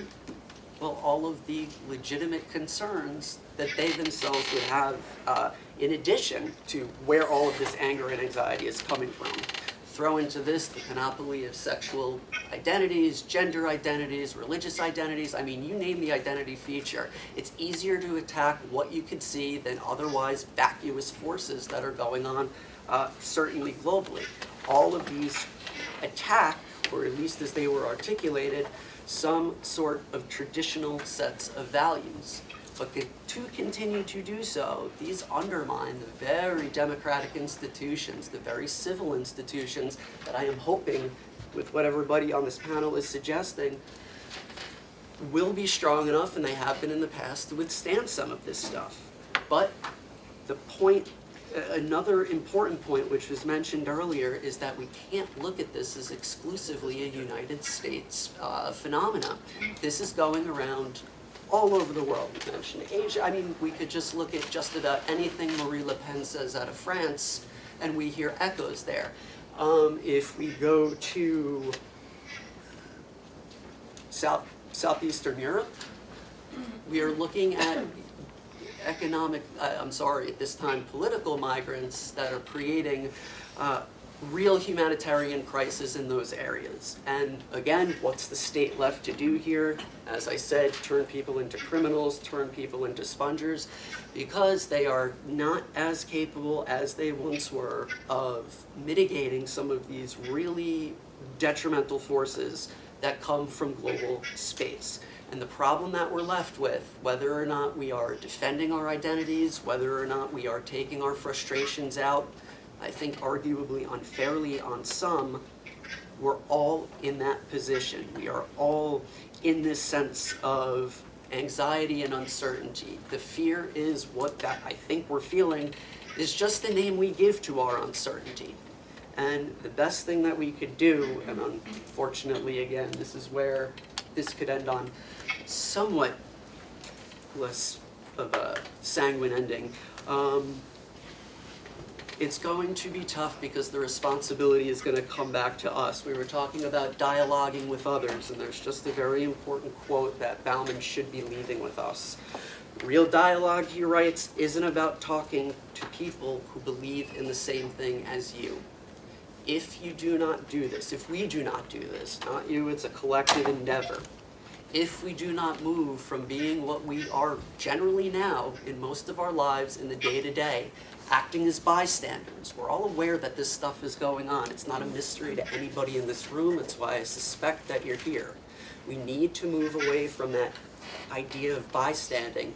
We need to move much more towards the idea of being an actor. And now I'm sure in the question and answer session, there might be some questions about how to do this, which we will come to in a few moments. But not to completely bum everybody out, but my fear that I just do want to lastly express that I do not think there is any more urgent of a purpose that we need to fulfill, because once again, the ever-cheery Zygmunt Bauman just reminds us that we will tolerate each other in terms of living together.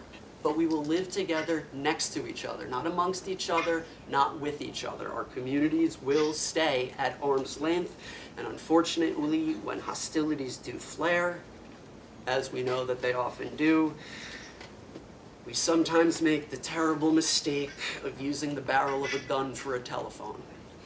And we need to make sure at every turn and instance that does not happen. So, sorry, but we will hopefully give a little bit more hope, I guess, in this question and answer that's coming up next. And just one quick thing for Dinesh before. I'm a sociologist, not a political scientist, but I teach political science classes. Confusion on my part. I'm sorry. Thank you. So we're going to open it up for Q&A. We have actually the room till like 8:15 or so, so we're not going to end exactly at 8 because we want to accommodate everybody's questions and answers. And Gregory Strike, who's kind enough to stay with us from Missouri, he I think presented a hopeful picture of Trump as in a president who's talking about a stronger America looking back, right? A kind of a interesting diabolical picture, though, nonetheless, of American exceptionalism in the sense that we are stronger, or we were strong at an earlier time, and Trump wants to bring that back. So rather than being exclusionary, he wants to make America great again. So on that positive note, I want to open it up, though, to Q&A. Yes, ma'am. Can you tell us your name and then? Hi, my name is Khaleesi, and I actually had a. Can you speak up? My name is Khaleesi. I actually do research in mental health and infectious disease. I actually had a statement to make and then a question. So you stated that like a lot of people are in awe of Donald Trump because he's very vocal and he says like what he wants to say. I do that, but I don't have the same response that Donald Trump has as a woman of color, as someone who's not in that SES. And I'm wondering if you've taken into consideration that white males have the privilege of being able to say what they want to say versus someone who is of color and not in that economic bracket. So yesterday I was actually volunteering with the New York race run, and as I was leaving there was a white male that stated to a Buddhist, get the fuck out of here. And I was really appalled because it was my first time seeing that versus like hearing about Muslim women who've been set on fire or pushed or so forth. I went up to this Buddhist and I asked him if he was okay, and he didn't speak English. And I was tempted to go back to the white male and say something, but the young lady that I was with said not to, and I have no idea how to like approach this like situation, because I do feel like, again, certain people with privilege can actually say some things, and then as a woman of color, as a woman and a woman of color, I mean, I don't know, my safety is definitely on the line. So it's like, how do you have those conversations, especially like when privilege is there? To what she just asked, just a little comment. I'm listening to you and I've been listening to, the television, the newspapers.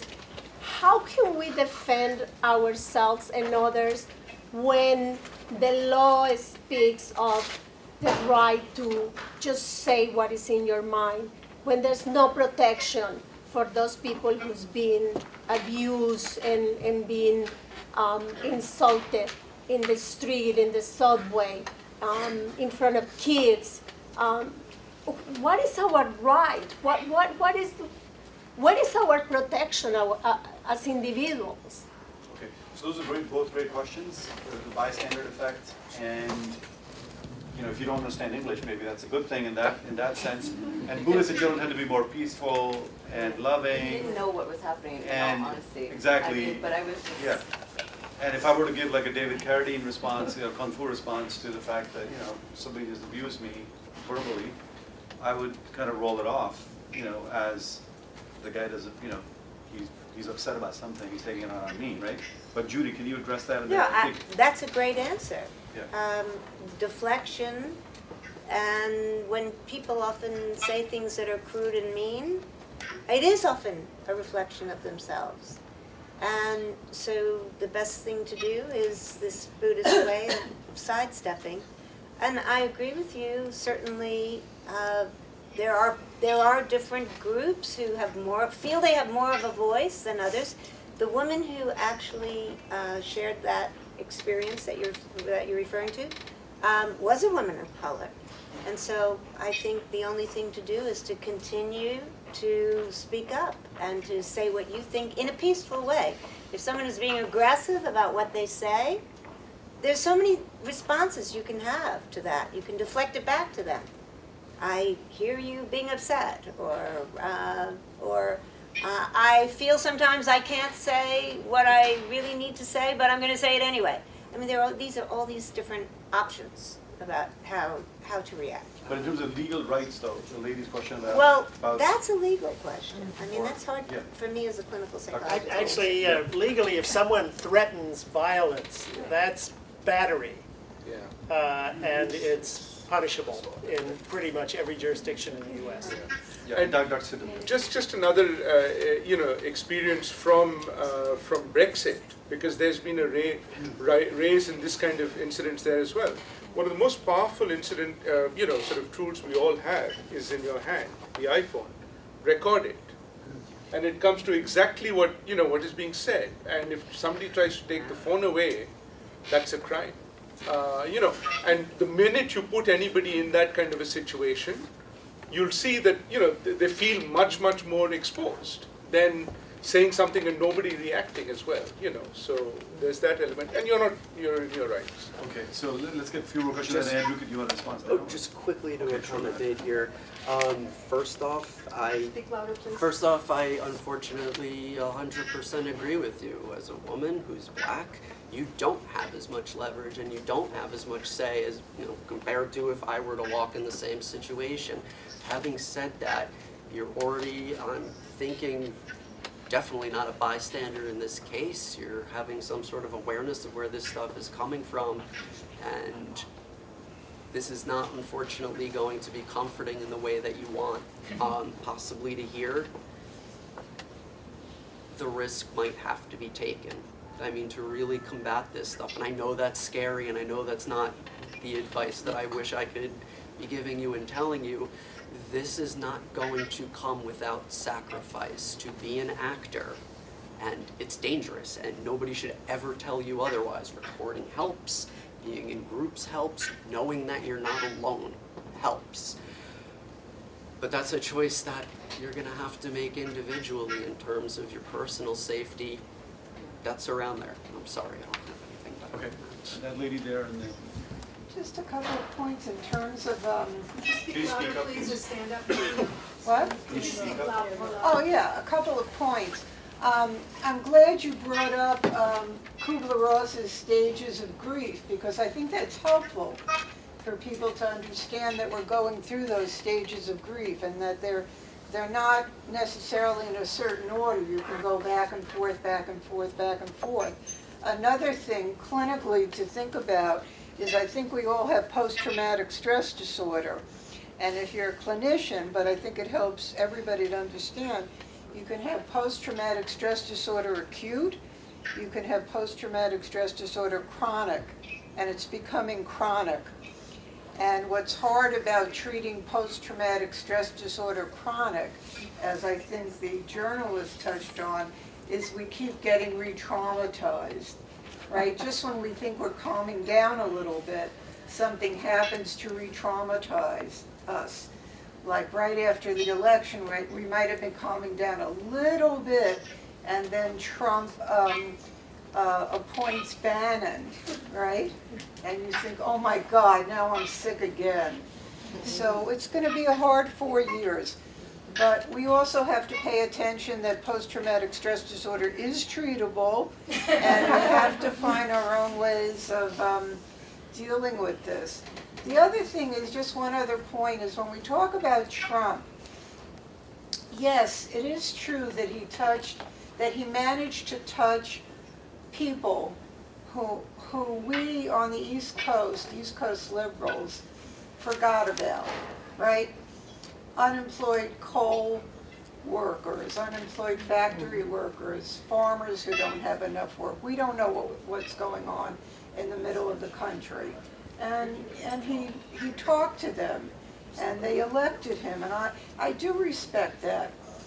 But it's the man who touched that. The man who talked about grabbing pussies, excuse me, and rating women as tens, and talking about Mexican immigrants as rapists. See, if there had been a candidate who talked about these forgotten Americans and had won, I would have said, more power to you.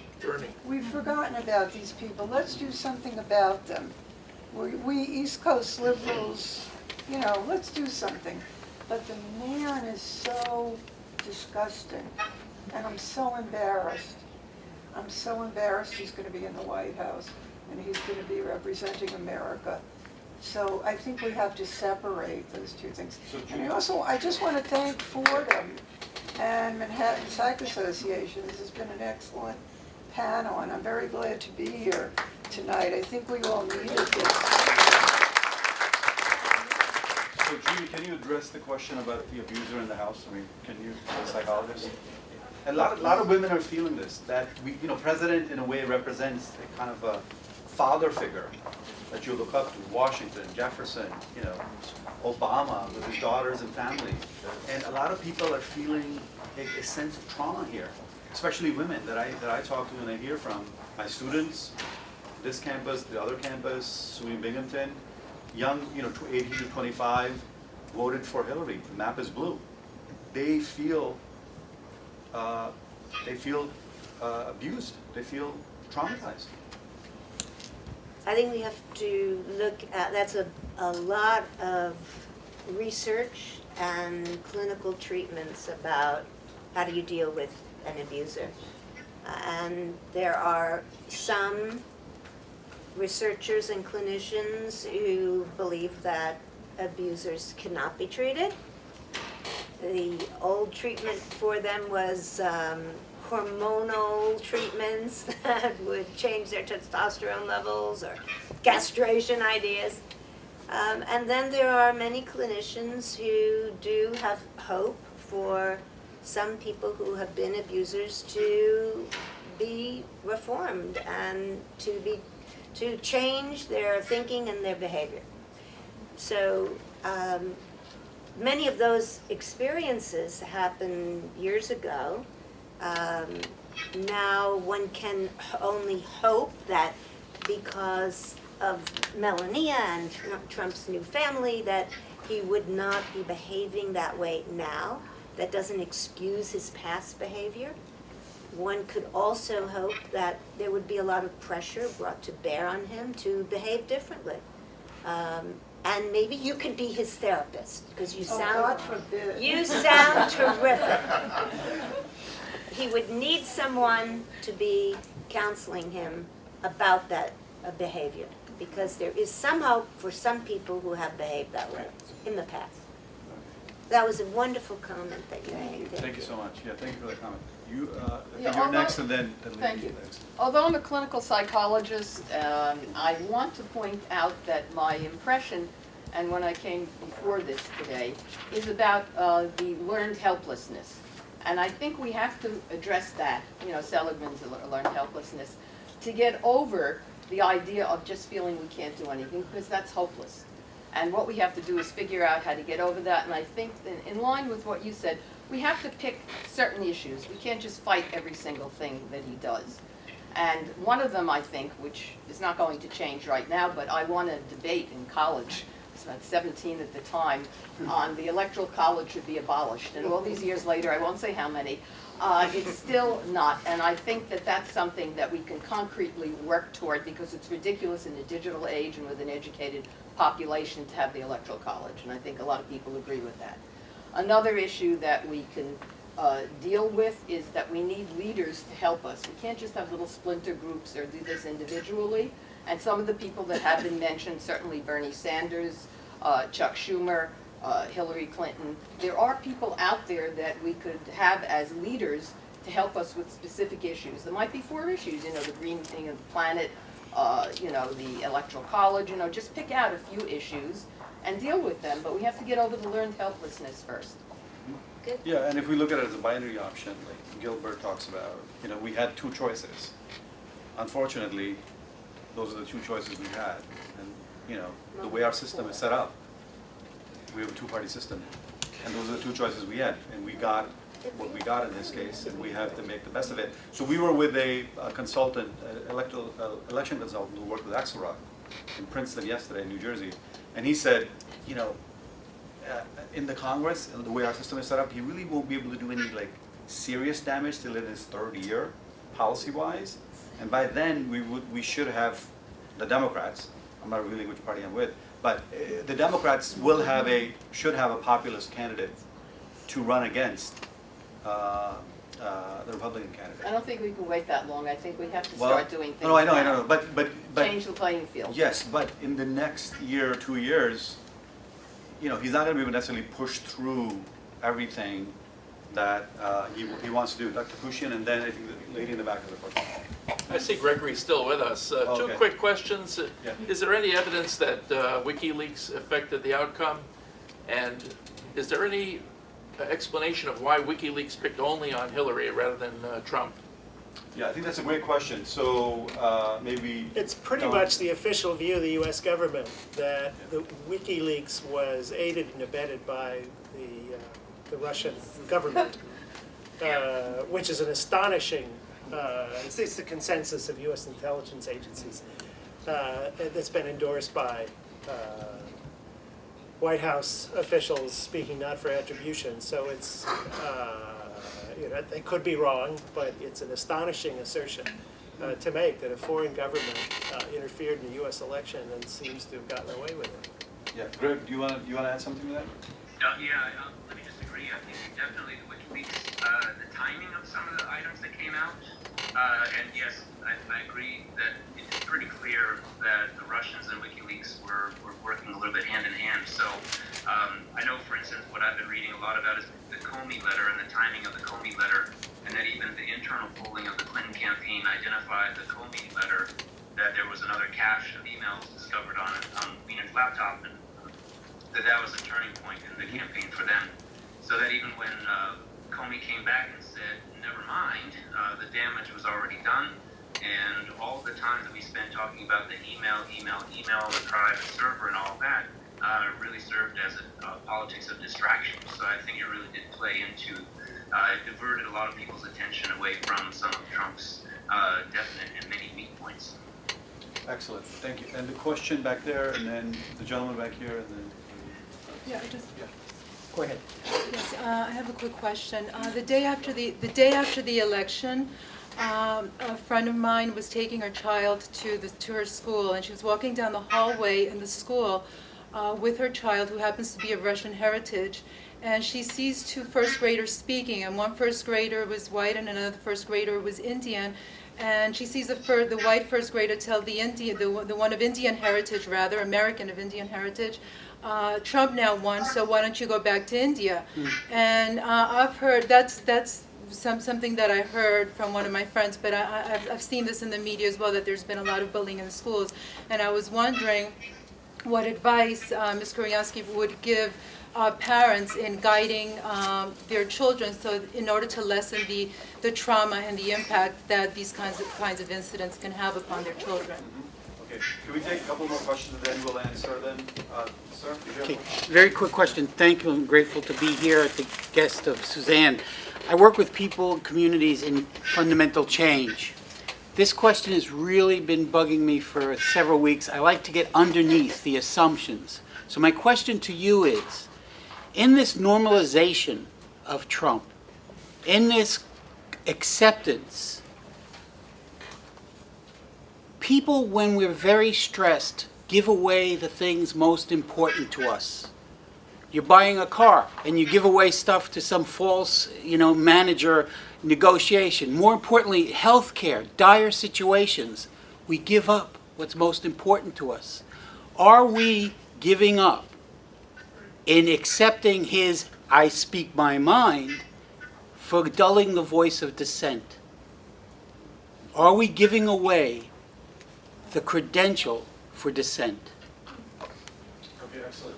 So the bullying question and Yes, dissent. I'm glad you brought that up because there are many things that have been happening for children One of them is the example you gave of bullying. The other is children's fears and anxiety that their parents will be sent back to some country or that they will somehow be evicted from America. So there's a range of horrible experiences that children are having.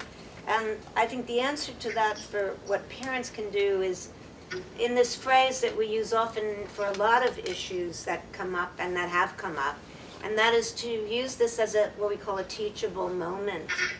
And that basically means to discuss with the child, it depends on, of course, their ability to express themselves, by starting out with a question of, what does this mean to you? What are the things you are afraid of? And what have other kids been saying in school, so that you get first the child to express what's going on. The second step then is to explain to them, based on what they've said, some corrective thinking and proper ways of respecting others. So I think those are the two responses that are Isn't that going to appropriate. be hard to do though, when as the president-elect, we have Trump as an example? Isn't that going to be, how are they going to explain that? Well, When I think he's you made statements say, against minorities and women that are very derogatory, how do you explain that? I think you basically say that, just the truth, which is that That he speaks some, his mind and, the content, No, I isn't the think- content of speech as important as the fact that people have no filters? And isn't part of growing up that you think about the impact that your words are going to have upon others? well, you know what? You just gave a perfect lesson and answer. Well, That's I have to say that I was a little bit distressed by the fact that when you talked about speaking your own mind, and gave as an example the woman from Guyana who was just very happy about the fact that he spoke his own mind, and that she was going to vote for him because he spoke his own mind. No, she couldn't. That was very distressing to me, because you said it in a very positive way, like you were not taking into account the content of his speech, but rather the fact that he just said all of these things. That was actually making me very anxious and very upset. Okay, well, I'm glad. That's great. You're glad? I'm glad you brought up another aspect to it. This is part of what we've been talking about you heard in what I was saying one aspect. I wasn't saying that. But she's not alone. I also felt That's the same right. way too. Okay. I That's think great. I think we all heard it. Yes. That's great. And there is another aspect to bring up, and I'm glad you brought it up. And I also was It is also valid to say that some people need to speak up and say their own mind. And She's it's my making is that there's understanding different that both- opinions, and so if some people don't feel that it's wrong to say what they're saying, then how do you deal with that? Because clearly people are saying, I feel this way, and others are saying that they feel this way, and we are not coming together. I mean, there's like chaos happening, so what do? I think that's what she's saying, especially when you're dealing with kids or people who are being attacked. And I think the handout that Dr. Takushian handed out is the answer to that.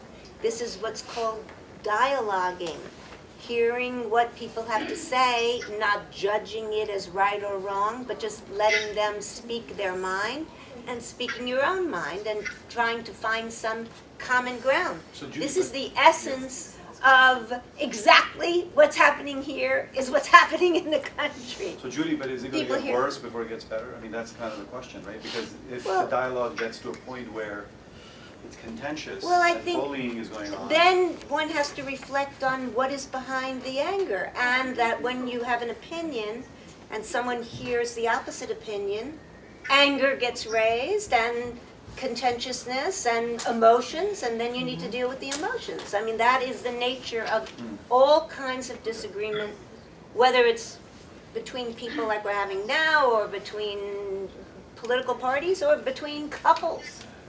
Okay, so leading the back of we're still holding the question open in terms of the tension we're feeling, right? So, yeah.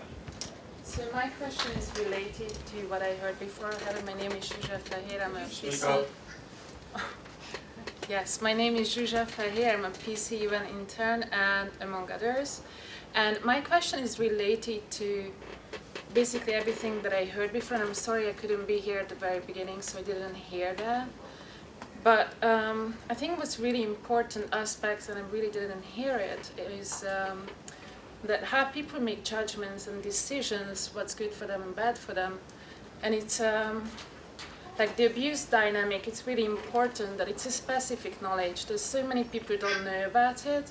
Like clinicians, of course, or people who had abuse history, they know how to deal with abusers. And the typical dynamic can be like widespread in dealing with issues in politics and stuff like that. So that's one thing. And the other is that I think it's really scary, and that's why my voice is like that, is that the resource of information is really unreliable.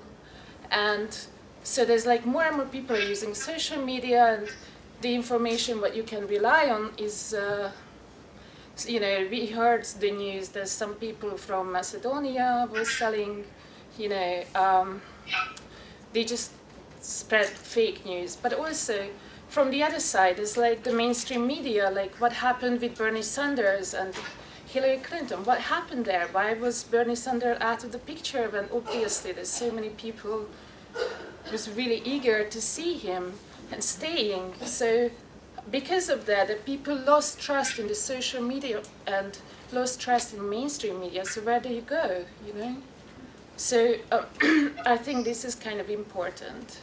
So if you guys could, if you could say something that could reassure people how to grab the information in a way that could be useful for Americans, I think that would be great. Yeah, so I think trust in institutions and lack thereof, in social media, Don or Andrew? Actually, I just a quick question or a quick response about this loss of faith in traditional media. I think has less to do with anything that's changed in the way these legacy media cover the news than it does in the increasing polarization and self-sorting of the population in the U.S. There's a proliferation of news information sources, some of them more reliable than others, on social media and elsewhere online. So there are more options now. So there's a natural human tendency to seek information that reinforces your deeply held beliefs and biases. And when you hear information that challenges them, you naturally become suspicious of the veracity. And I think traditional media has suffered as a result. I don't think the way elections get covered hasn't changed all that much since I started covering them, before anybody in this room was born. It's just that we don't have to believe everything we read. And we don't want to believe things that are upsetting to us, things that challenge the way we think the world actually is. Much conventional, straight, professional reporting is aimed at challenging assumptions. In journalism schools, we encourage students to examine a hypothesis or a situation or a fact without accepting it at face value in order to verify, to test its accuracy. That's a very professional way of going about your business. In today's world, when you don't have to pay attention or accept things that are upsetting to you or that don't quite seem right based on your preferred sources of information, whether it's MSNBC on one side or Fox News on the other side. So it's an unwillingness to accept things that may well be true. Okay, so Dr. Sidhu, I just want to add though to the fact that some commentators have said that these tensions have existed because of the nature of social change, as Andrew pointed out, that we're now seeing, that were dormant, and that maybe Trump's rhetoric has pulled a Band-Aid off of the scab, and that we need to, like Judy's saying, we need to air this out and let the tension air out, even though it's not PC right now. But I don't think she's taking into consideration the violence, Yes, right? okay. So like when I'm watching a rally and there's a black guy walking up the stairs and a white man can elbow him and It's it takes like sucker how punching, many days for a police officer, Right. that's what, I understand like the talking and obviously like I said, I do mental health research, we talk about Right. talking it out, but when you have people who are physically doing things, what do? That's what I want to know, because the honest truth is like for me, it's going to be different than a white man. like, honestly, Yeah, I or think someone that white. That's at what I that point, wanna it becomes a understand. battery and an assault and something you have to document and But I report. mean, this is like one of the things that people are like marching against, is that like it's not the same like in terms of the court system for everyone. It's different, and I so agree. like I still don't think it's like getting to. But I hear you. No, I think we have to hold hands and, you know, take, like Andrew's saying, take the risk and the steps forward. That's it.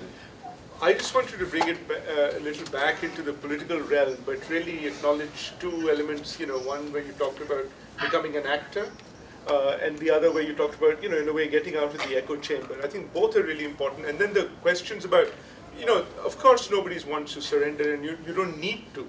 But let me give you a couple of instances, partly to sort of recognize, you know, how partly the country has changed, but how should we also respond? And partly, you know, the responses are from here. In the 1960 election, somebody did a survey, right?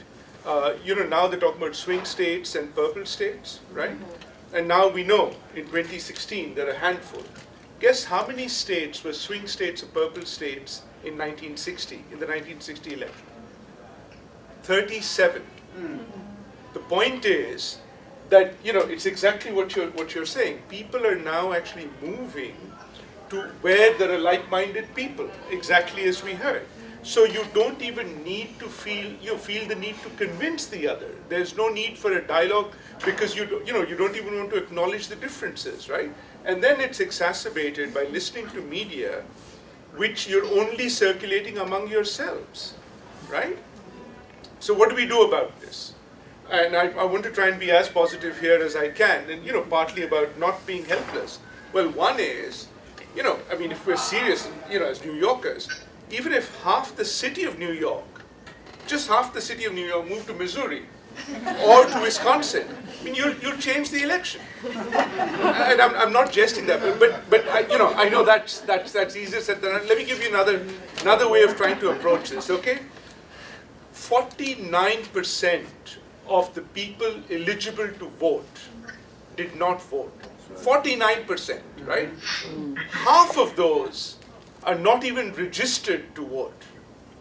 Can't we go out and try and at least register them between now and the next 2 years? That's 1/4 of the electorate, and they're not biased. I mean, we don't even know what their thoughts are because we haven't reached out, right? Yeah. Maybe that's one thing we can start, empower. Yes, thank you for that. I really appreciate that because my point is to be positive, to move to measurable results of change. And people under stress don't often understand they're giving away something that's very important. You don't have to. Yeah. And that's the conversation that I think is so essential. But be very brief. The issue of the Hamilton-Pence experience and Trump's response is very deep. The theater has only existed for one reason since ancient times in Africa when they set the tone for most of our Western performances and for our religious ceremonies. It's a simple point. The theater exists for a society to talk to itself about itself. When you write it off the way he did and Janine Pirro on Fox News saying go back and dance and sing hip hop, you have demoralized the basic instinct of humanity, which is to talk to ourselves about ourselves. And that's what I don't want to give up. I don't want to see that disappear. And that's what I think one of the things we have to fight for, our self-articulation. Really, I'm not that smart, I'm just passionate. In terms of, I think, political action, you know, in New Jersey, we have a Senate race that's coming up and a governor's race. So we have to motivate and get activated about giving a response through the ballot box in terms of registering, and in the next, you know, and then in 2 years, you're going to have a midterm election. So Your governor's going, you know. What's that? Your governor's going out. Yes. Well, I don't know, but the new governor is going to, has to come in. Yeah. Did you have a question? A couple more questions that we are. Not just a comment that, you know, what's so scary about all of this is that we really, you know, we in New York have experienced trauma. And one of the things that got us through was that we came together. The enemy was there. You know, it's very different when you feel that the enemy is within. And, you know, to sort of try to deal with that in a way that allows us to create bonds with each other that we can, that can help us operate as a community is really going to be a challenge, because we're not, it's really, you know, this is a situation where we can't look to leadership to help us. And that, you know, that we have to somehow become leaders or find leadership amongst ourselves.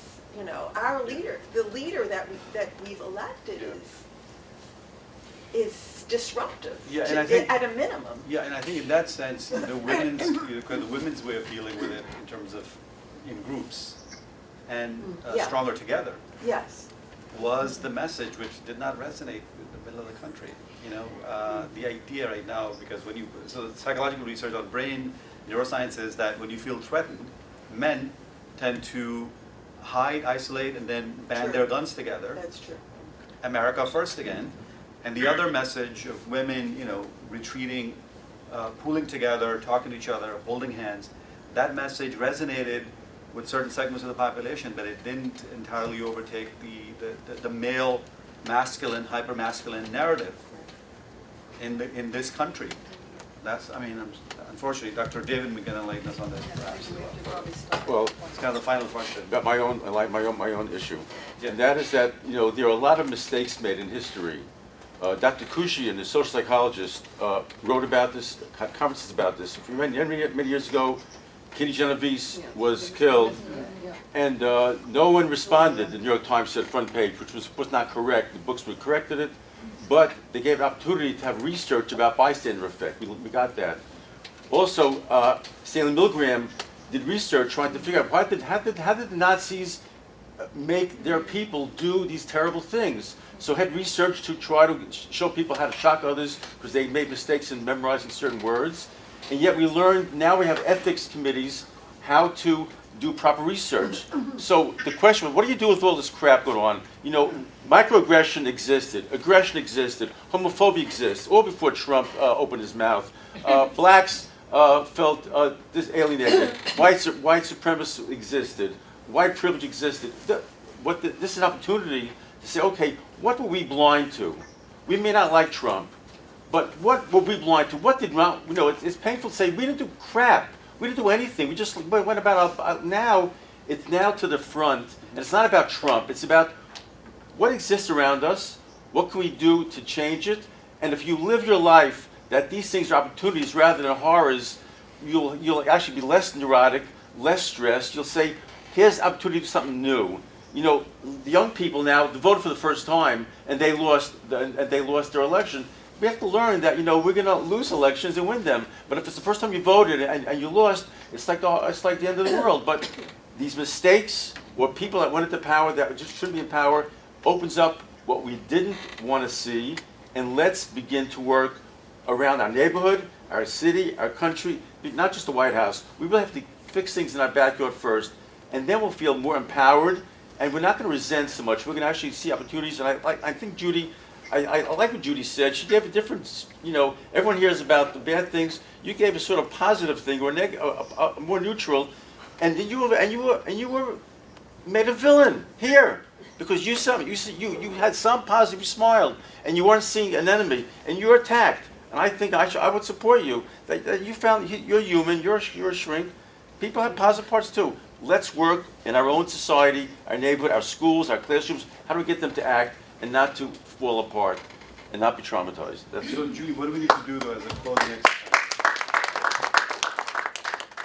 I think Don had the right idea. Everybody should just, you know, appreciate your own position, understand other people's position, realize that what you feel is affecting all your behaviors, your interactions with people, and be more accepting as an example, just as you said. Practice what you want to see happen in the country. Acceptance, understanding, appreciation. It's Thanksgiving. Do we need to hold hands and do sing Kumbaya? That's a great idea too. Maybe a follow-up, another session of this. Yeah, Greg, did you want to add something? I'm sorry, you've been listening. Oh, no, this is great. You're agreeing? Okay. Are you really in Missouri, or is that, like the moon? I don't know. How about an encore? Thank you so Okay, much. thank you guys for coming. I appreciate it.